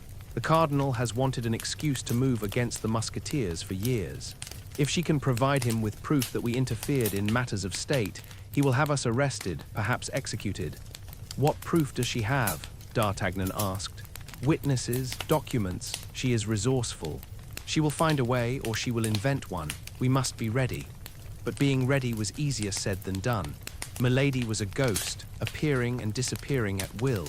They heard reports of her, at a ball, at the theatre, in the market, but whenever they tried to confront her, she was gone. She was playing with them, D'Artagnan realized, letting them know she was watching, letting the fear build. It was Porthos who finally saw the full extent of her danger. He had been drinking at a tavern when he overheard two of the cardinal's guards talking. They mentioned a woman who had provided them with information about certain musketeers who had been involved in unauthorized missions. They laughed about how the musketeers would soon find themselves in prison, stripped of their commissions, disgraced. Porthos came to the others immediately, his face grim. "She has gone to the cardinal. She is building a case. We need to act before she destroys us." "Act how?" D'Artagnan demanded. "We cannot simply accuse her." She is protected by the cardinal. We need proof of her own crimes, Athos said slowly. Something so damning that even the cardinal cannot protect her, something that forces him to disavow her. The brand, Aramis said suddenly. The fleur-de-lis, it is proof that she is a criminal. If we can expose it publicly, show that the cardinal has been employing a condemned criminal. He will deny knowing, Athos interrupted. He will claim she deceived him, and he will have her arrested or killed to protect himself. It will not save her, but it will not save us either. He will still have his evidence against us, and without Milady to counter, we will have no leverage. They sat in frustrated silence, each of them trying to find a solution that did not exist. There has to be a way, D'Artagnan said. There has to be something we can do. There is, Athos said quietly. We can kill her. The words hung in the air like a death sentence. Porthos and Aramis exchanged uneasy glances. D'Artagnan stared at Athos, shocked. You cannot mean that, Aramis said. She is a woman. She is a murderer, Athos said, his voice cold. She has killed before. She will kill again. And if we do not stop her, she will destroy us and everyone we love. That is not cruelty, it is justice. Justice would be a trial, D'Artagnan said, not an execution. There will be no trial, Athos said. The cardinal will protect her as long as she is useful to him, and she is very useful. No, if we want to stop her, we will have to do it ourselves. I will not be part of this, Aramis said, rising. I will not become a murderer. Then you will be a victim, Athos said flatly, because those are the only two choices she leaves us. Aramis walked out, and Porthos followed a moment later, leaving D'Artagnan alone with Athos. You truly mean this, D'Artagnan said. You would kill her. I thought I had killed her once before, Athos said, and I have regretted it every day since. Not because I was wrong to condemn her, she was guilty, and I was the lord of those lands with the right to execute justice. But because I did it in anger, in pain, I did not give her a chance to speak, to defend herself. I simply ended her. He looked at D'Artagnan, and his eyes were haunted. If I must do it again, I will. But this time it will be done correctly, with a trial by those she has wronged, with all the ceremony of law, even if that law is our own. D'Artagnan did not know what to say. He understood Athos's reasoning. He even, in a terrible way, agreed with it. But the thought of hunting down a woman, of ending her life in cold blood, made his stomach turn. Let us wait, he said finally. Let us see what she does. Perhaps there is another way. Perhaps, Athos said, but his tone said he did not believe it. And in the shadows of Paris, Milady de Winter smiled, knowing that her enemies were divided, frightened, and unprepared. The game was going exactly as she had planned. War came to France in the autumn, as it so often did. The Huguenots of La Rochelle, a Protestant stronghold on the Atlantic coast, had rebelled against the king. Cardinal Richelieu, ever eager to consolidate power and crush dissent, convinced Louis XIII that the city must be brought to heel. And so the king's army marched to La Rochelle, and with it went the Musketeers. D'Artagnan was not yet officially a musketeer, but Monsieur de Tréville had agreed to let him accompany his three friends as an auxiliary. It was an honor, and a chance to prove himself further. But more than that, it was a relief. In Paris, the threat of Milady hung over them like a storm cloud. At La Rochelle, facing an honest enemy with swords and cannons, the danger felt cleaner, simpler. The siege began in earnest in November, as the first cold winds of winter swept in from the sea. The king's forces surrounded the city, cutting off supply lines and preparing for a long campaign. La Rochelle was well fortified, and its defenders were determined. This would not be a quick victory. The four friends were quartered together in a farmhouse outside the city walls, along with other musketeers and soldiers. At night, they sat around fires, sharing wine and stories, and during the day, they drilled, patrolled, and occasionally skirmished with enemy forces. It was hard, uncomfortable work. The weather turned cold and wet. Food was scarce. Disease swept through the camps. But through it all, the four friends remained together, their bond growing stronger with each shared hardship. One morning, Athos woke the others before dawn with a gleam in his eye that was almost mischievous, an expression so rare on his face that the others sat up immediately, knowing something unusual was afoot. "Gentlemen," Athos said, "I have a proposition.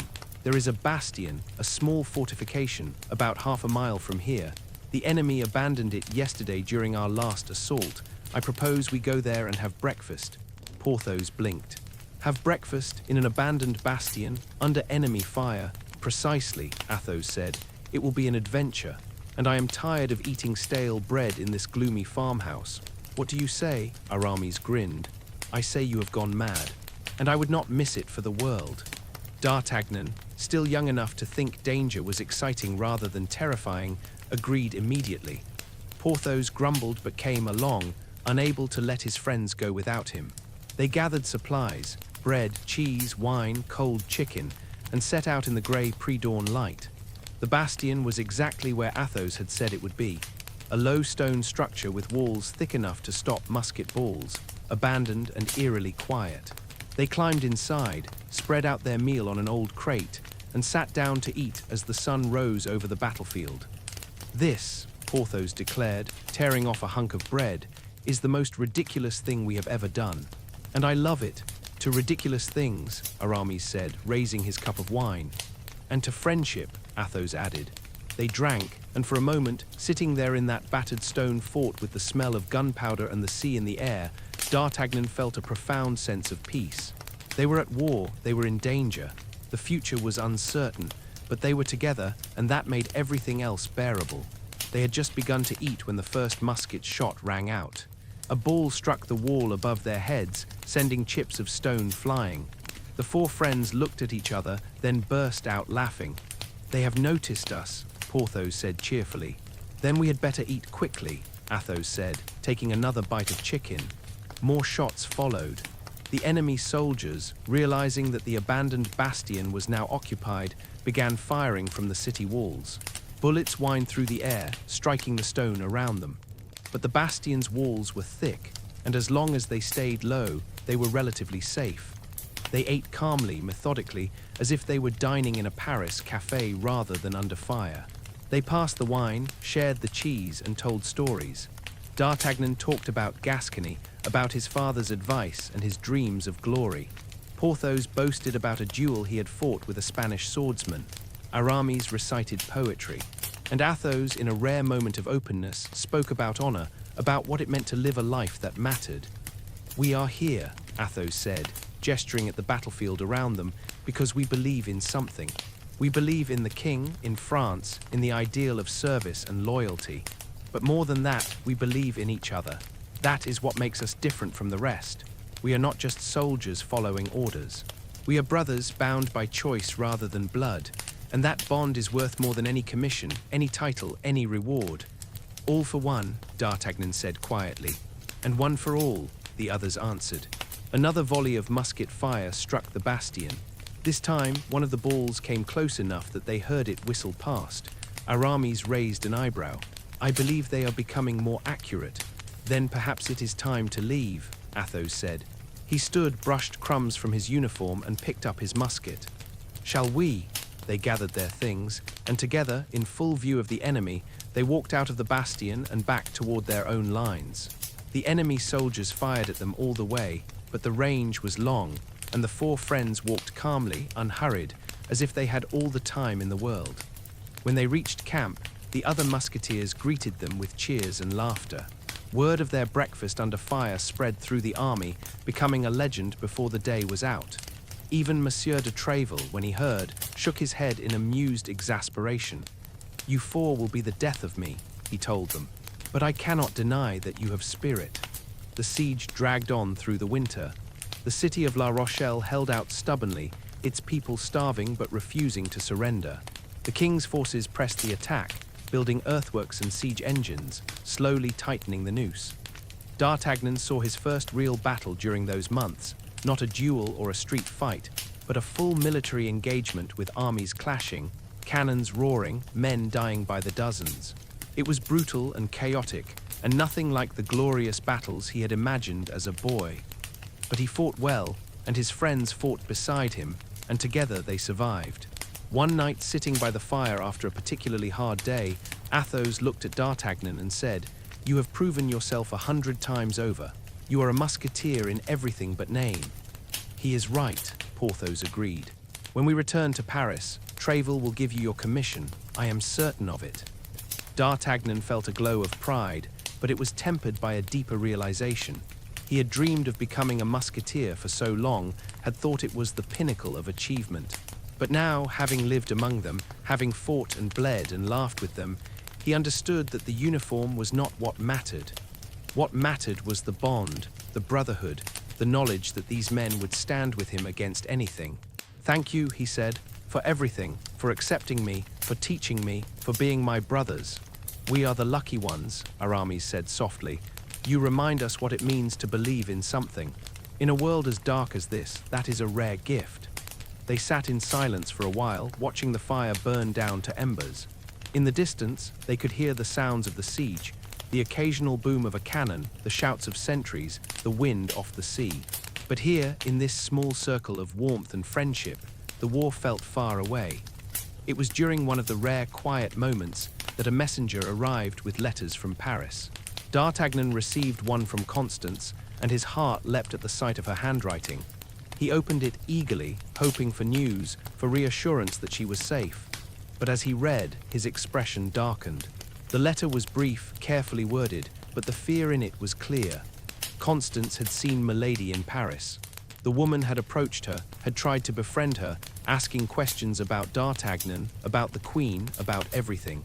Constance had been polite but wary, and Milady had eventually left, but the encounter had shaken her. "She is hunting," D'Artagnan said, passing the letter to Athos. "Even here, hundreds of miles away, she is hunting us." Athos read the letter, his jaw tightening. "She will not stop, not until we are destroyed or she is." "Then we must stop her," D'Artagnan said. "When this siege ends, when we return to Paris, we must deal with her, permanently." Athos nodded slowly. "Yes, I believe we must." It was a grim decision, one that weighed on all of them. But they had seen too much, survived too much, to allow Milady to destroy the people they loved.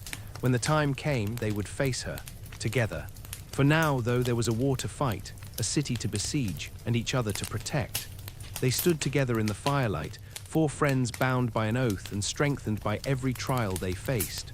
"All for one," D'Artagnan said. "And one for all," they answered. And in that moment, no matter what darkness lay ahead, they knew they could face it, because they were not alone. They would never be alone again. The siege of La Rochelle ended in the spring, when the starving city finally surrendered. The king's forces marched in victorious, and the musketeers prepared to return to Paris. But for D'Artagnan and his friends, the return home brought not relief but dread. They knew what and who awaited them. As they rode back through the budding countryside, Athos spoke little, his expression dark with foreboding. Aramis prayed more than usual, his fingers moving over rosary beads as his horse plodded along. Porthos tried to maintain his usual cheer, but even he seemed subdued. And D'Artagnan felt a knot of anxiety tightening in his chest with every mile that brought them closer to Paris. They arrived in the city on a grey afternoon, the streets crowded and bustling as if nothing had changed. But everything had changed. D'Artagnan felt it the moment they passed through the gates, a sense of wrongness, of threat lurking just out of sight. He went immediately to find Constance, his heart racing with the need to see her, to know she was safe. But when he reached her lodgings, he found only Bonacieux, the nervous little mercer, wringing his hands in the doorway. "Where is she?" D'Artagnan demanded. "Where is your wife?" "I don't know," Bonacieux wailed. "She has been gone for 3 days. She said she had to attend the Queen, but she never came back. I have searched everywhere, asked everyone, but no one knows where she is. I am afraid something terrible has happened." D'Artagnan felt ice water flood his veins. He left Bonacieux stammering behind him and ran to find his friends. Within the hour, all 4 of them were gathered in Athos's rooms, grim-faced and afraid. "Milady has taken her," D'Artagnan said. "I know it. She has taken Constance as revenge for what we did, for thwarting the cardinal's plans." "We do not know that for certain," Aramis said carefully. "Perhaps Constance is simply attending the Queen for 3 days without sending word," D'Artagnan interrupted. "No, something is wrong. Milady has her, and she will use her to destroy us." Athos stood and began to pace, his mind clearly racing.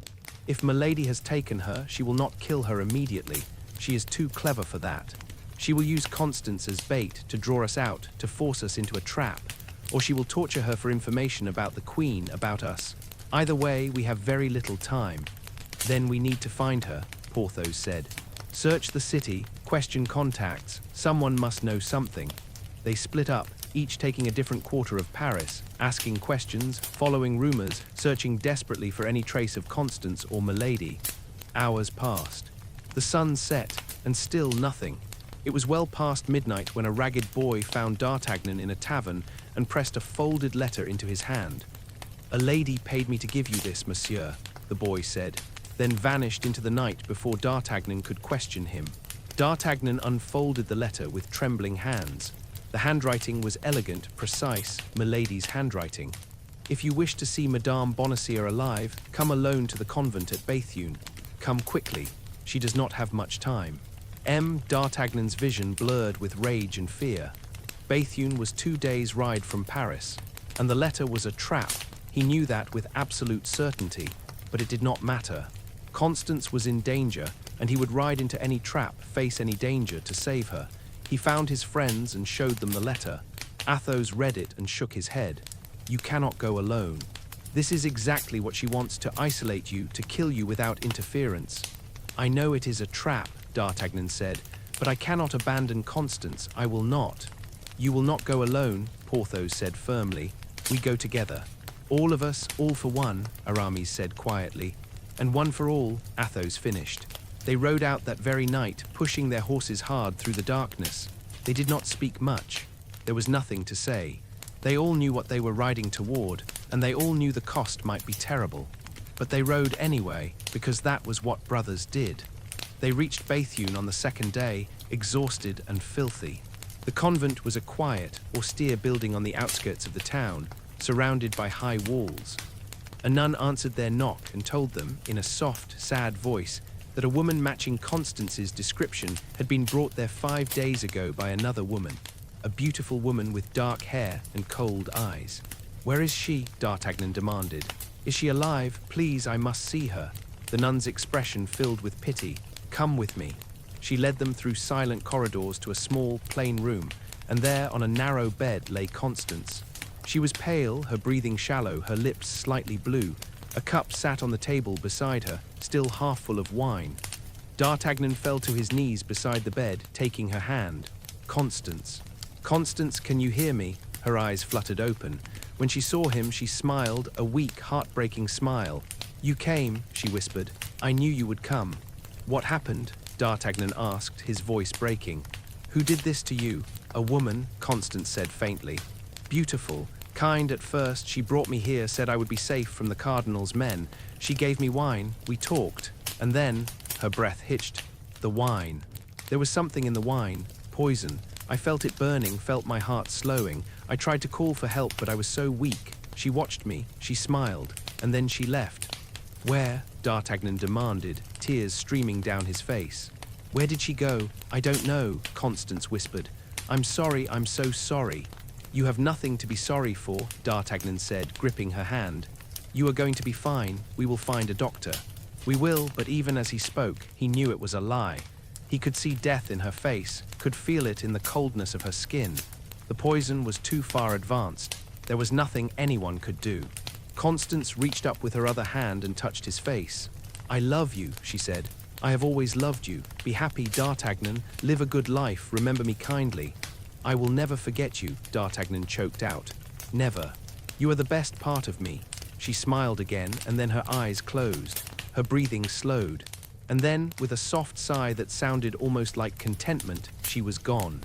D'Artagnan knelt there, holding her hand, unable to move, unable to think, unable to feel anything but an emptiness so vast it swallowed the world. His friends stood around him, silent, their own faces marked with grief and rage. Finally, Athos placed a hand on D'Artagnan's shoulder. "We must go," he said gently. "Milady will be far away by now, but we will find her. I swear to you, we will find her, and she will answer for this." D'Artagnan looked up, and his eyes were no longer young, no longer hopeful. They were hard and cold, and filled with a resolve that was almost frightening. "Yes," he said quietly, "we will find her, and when we do, there will be justice." They left the convent as the sun was setting, the four of them riding in silence. D'Artagnan felt as if something inside him had broken, something that could never be repaired. Constance was gone. The woman he loved, the woman who had believed in him, who had seen the best in him, was gone. And in her place was a grief so deep it felt like drowning, but beneath the grief was something else, a cold, burning anger. Milady had murdered an innocent woman out of spite and cruelty. She had taken Constance's life to hurt him, to break him, and she would pay. "Where do we go now?" Aramis asked quietly.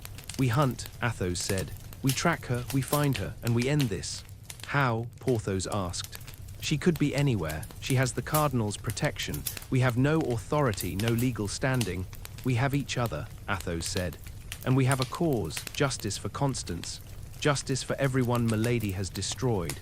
That is authority enough." D'Artagnan nodded. "All for one, and one for all," the others answered. And so they rode on through the gathering darkness, four friends united by grief and purpose, hunting a woman who had become, in their eyes, the embodiment of everything evil and cruel in the world. They did not know how long the hunt would take, or where it would lead them, but they knew they would not stop until it was finished, until Milady de Winter faced justice, until Constance was avenged, until the scales were balanced, and the innocent were finally protected from the wicked. The road stretched ahead of them, dark and uncertain, but they rode it together, and that made all the difference. The hunt took them across half of France. They tracked Milady through whispered rumors and careful investigation, following her trail like wolves following the scent of prey. She was clever, always staying one step ahead, but they were patient, and they were relentless. They learned that she had fled toward the north, heading for the border, perhaps to seek sanctuary in another country. They pushed their horses hard, sleeping little, eating less, driven by a single purpose that consumed everything else. It was Aramis who finally found the crucial aid. In a small tavern near the Belgian border, he spoke with an innkeeper who remembered a beautiful woman with dark hair and a cold smile. She had stayed one night, the innkeeper said, and then hired a carriage to take her to a manor house by a river 10 miles to the north. The four friends rode through the night, arriving at the manor as dawn broke over the horizon. It was an old, crumbling estate, half hidden by overgrown gardens and ancient trees. Smoke rose from one of the chimneys. Someone was inside. They dismounted and approached on foot, swords drawn. The front door was unlocked. They entered silently, moving through dusty corridors until they heard voices, one of them unmistakably Milady's. She was in a small parlor, standing by the window, looking out at the river. She wore a traveling cloak, her hair loose around her shoulders, and when she heard them enter, she turned without surprise, as if she had been expecting them. "Gentlemen," she said, her voice cool and composed, "I wondered when you would arrive. You murdered Constance Bonacieux," D'Artagnan said, his voice shaking with rage. "An innocent woman. You poisoned her in cold blood." "Innocent?" Milady's eyebrows rose. She was the queen's confidant. She knew secrets that could have brought down thrones. "There is no innocence in the game we all play, Monsieur D'Artagnan. Only players and pawns. Your Constance was a pawn who knew too much." "She was a good woman," D'Artagnan said. "And you killed her to hurt me," Milady smiled. "Yes, that too. You and your friends cost the cardinal a great victory. I could not let that go unanswered." Athos stepped forward, and for the first time Milady's composure faltered. She looked at him and something flickered in her eyes, recognition, fear, perhaps even regret. "Hello, Anne," Athos said quietly, using her true name. "It has been a long time." "You hanged me," Milady said, her voice suddenly sharp. "You condemned me without trial, without mercy. You left me to die." "You were branded as a criminal," Athos said. "You had committed crimes. I was the lord of those lands. It was my right, my duty to execute justice." "You're right," Milady's voice rose. "I was your wife, I loved you." "You lied to me," Athos said. "Everything about you was a lie, your name, your past, your innocence. You married me under false pretenses, and when I discovered the truth, what was I to do? Pretend I had not seen, forgive you and live a lie." "You could have let me explain," Milady said, and there were tears in her eyes now, real tears. "You could have given me a chance, but you did not. You simply ended me. And when I survived, when I clawed my way back to life, I vowed I would make you suffer as I had suffered. I would take everything from you as you took everything from me." "And so you have," Athos said. "You have murdered an innocent woman. You have terrorized our friends. You have served a man who cares nothing for you, all in pursuit of revenge." Was it worth it, Anne? Did it ease your pain? Milady stared at him, and for a moment the mask dropped entirely. Beneath the beauty, beneath the cruelty, was a woman who had been hurt and had turned that hurt into a weapon. But the moment passed, and the mask returned. "I have done what I needed to do to survive," she said. "In this world, the strong destroy the weak. I chose to be strong. I will not apologize for that." "You will answer for it, though," Athos said. "We are here to bring you to justice." "Justice?" Milady laughed bitterly. "From you, you are not judges. You are 4 men with swords and a grudge." "We are the only justice you will face," Athos said. "The cardinal will not put you on trial. He will protect you, or he will kill you quietly to protect himself. But either way, your crimes will go unpunished by any court, so we have brought our own court. And you will face it." Milady looked at each of them in turn, Athos with his cold resolve, Porthos with his grim determination, Aramis with his sorrowful righteousness, and D'Artagnan with his burning need for vengeance. "Very well," she said finally. "If I am to have a trial, then let it be a proper one. Present your evidence, let me defend myself, and then pass your judgment." They moved to the riverbank, a flat stretch of grass beneath the ancient willows. There in the grey morning light, they assembled their makeshift court. Athos appointed himself judge, as the one with the most direct claim. Aramis and Porthos stood as witnesses. And D'Artagnan, the one most wronged by her recent crimes, stood as accuser. They recounted her crimes: the theft of the diamonds, the attempted ruin of the queen, the murder of Constance, and countless other acts of cruelty and manipulation that they had uncovered in their hunt. Milady listened, her expression unreadable. When they finished, Athos asked, "What do you say in your defense?" Milady looked at them for a long moment. Then she said, "I have done these things, I will not deny them. But I did them because your world gave me no other choice. I was condemned for crimes I committed to survive. I was branded and cast out. And when I clawed my way back, when I made myself useful to powerful men, it was because that was the only path left to me. You speak of justice, but where was justice for me? Where was mercy? I was a girl once, young and frightened and alone, and the world made me into this. So judge me if you must, but know that you are no better than I am. You have all killed in the name of duty, of honor, of loyalty. How is that different from what I have done? We have killed in battle," Athos said quietly. "In defense of others, in service to our king. We have never murdered an innocent woman to satisfy a grudge." "Have you not?" Milady asked, looking directly at him. "What was I when you hanged me?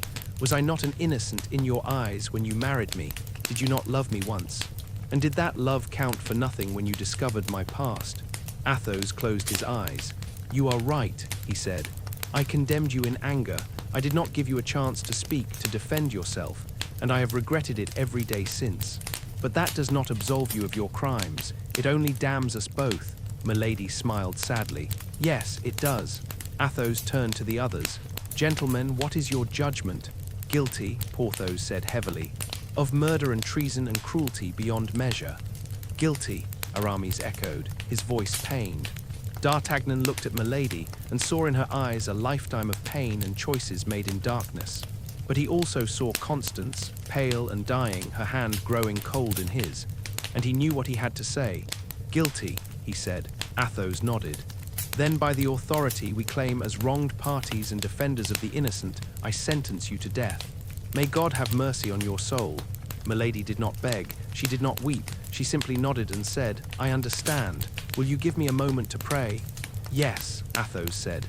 She knelt by the river's edge, her hands folded, her lips moving in silent words. The 4 friends stood a short distance away, each lost in their own thoughts. This was not glory. This was not heroism. This was simply necessary and sad and inevitable. When Milady rose, she walked to the water's edge and looked out at the river. "I am ready," she said. Athos drew his pistol. His hand was steady, but his face was etched with sorrow. "Goodbye, Anne," he said, and then it was done, quick and clean and final. Milady fell without a sound, and the river carried her away, downstream, disappearing into the morning mist. The 4 friends stood in silence for a long time. Finally, Aramis said, "May God forgive us." "May he forgive all of us," Athos said. They walked back to their horses and rode away from that place, leaving the old manor and the river and the weight of what they had done behind them. But the weight did not truly leave. It settled into their bones, into their hearts, a reminder that justice, even when necessary, always exacted a price. D'Artagnan felt numb. Constance was avenged. Milady would harm no one else. But the victory felt hollow, empty. Because revenge, he realized, did not bring back the dead. It did not heal the wounds. It only added more sorrow to a world already too full of it. But it was done. And he would carry it, as he carried everything else. Because that was what it meant to be a man, to be a friend, to live in a world where sometimes the only choices were between bad and worse.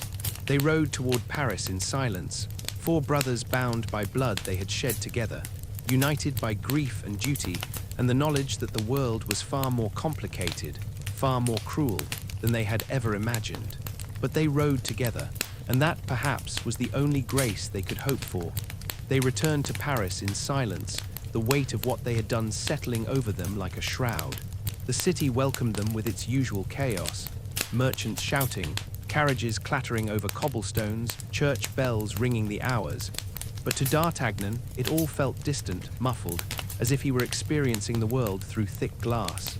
Constance was gone, Milady was dead, and he had become, in the space of a few short months, something he had never imagined. A man who had killed not in battle, but in cold judgment. A man who carried blood on his hands that no amount of honor could wash clean.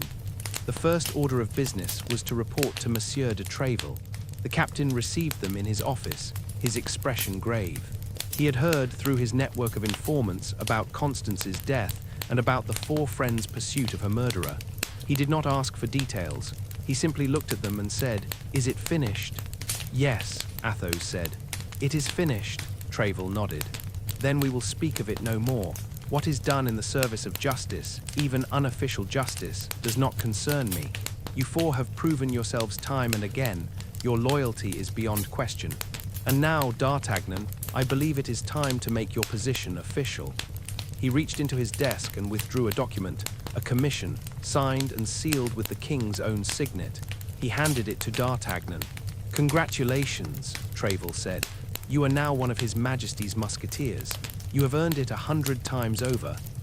D'Artagnan looked down at the commission, at the parchment that represented everything he had dreamed of since childhood. He should have felt joy, triumph, pride. Instead, he felt only a hollow ache. The boy who had ridden to Paris so full of dreams would have treasured this moment. But that boy was gone.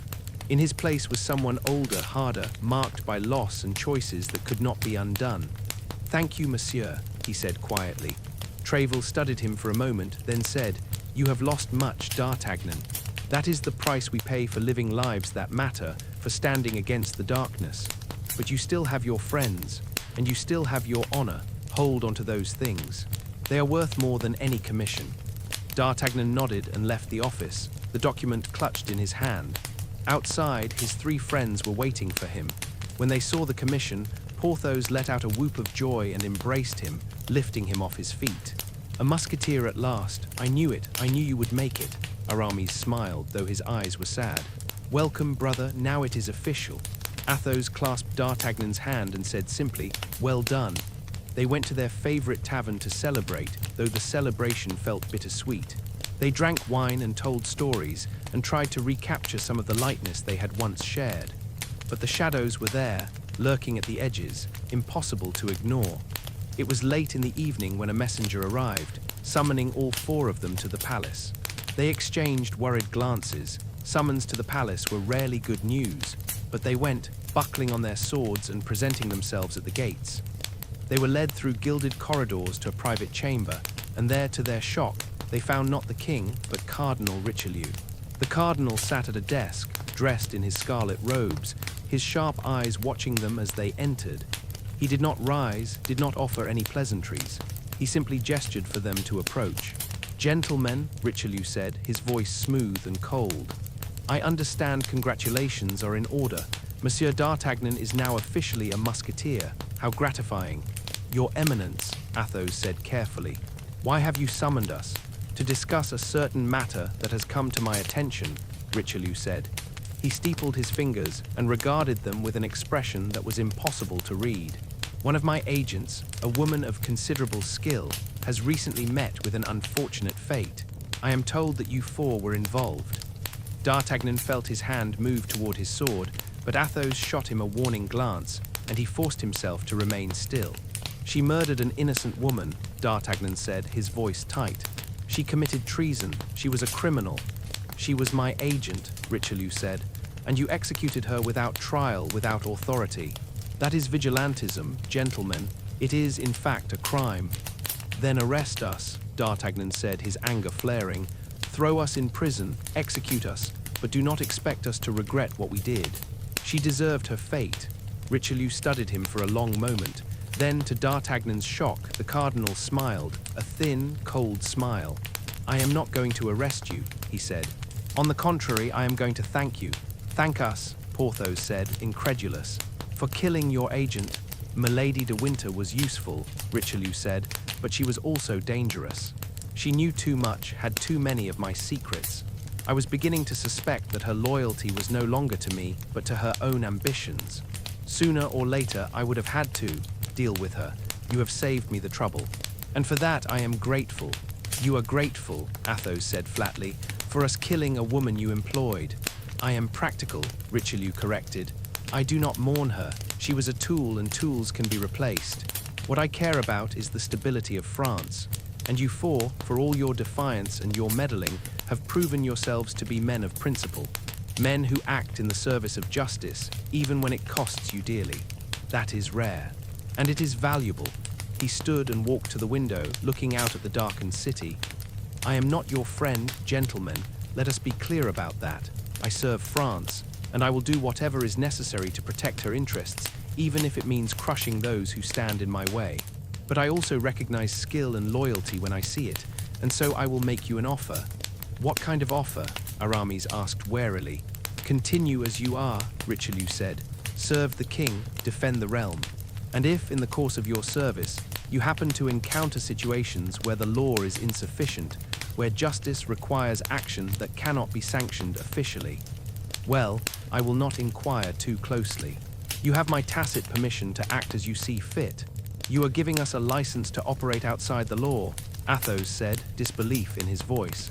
I am giving you freedom, Richelieu said. Within limits, of course. Cross me directly, and I will destroy you. But within those boundaries, you may act as your conscience dictates. Consider it a reward for your service to the Queen. D'Artagnan felt a chill run down his spine. The cardinal knew about the diamonds. Of course he knew everything. And rather than punish them, he was, what, recruiting them, manipulating them? Why are you doing this? D'Artagnan asked. Richelieu turned back to face them. Because France needs men like you. Men who believe in something beyond power, beyond politics. The world is full of schemers and opportunists, but men of true honor, those are rare. And I would rather have you working for France, even indirectly, than see you wasted in a prison cell or on a scaffold. He walked back to his desk and sat down, dismissing them with a wave of his hand. That is all. You may go. And D'Artagnan, congratulations on your commission. Wear it well. They left the palace in stunned silence and did not speak until they were safely back at Athos's rooms. Then Porthos exploded. What just happened? Did the cardinal just give us permission to be his unofficial enforcers? Aramis finished. Yes, I believe he did. We should refuse, D'Artagnan said. We do not work for him. We serve the king. The king serves the cardinal, Athos said wearily. That is the reality of our world. And Richelieu is right about one thing. We cannot always rely on the law to provide justice. Sometimes we have to act on our own authority. We have already proven that. This simply makes it official in a strange, twisted way. Do we accept then? Aramis asked. Athos was quiet for a long time. Then he said, we accept nothing. We owe the cardinal nothing.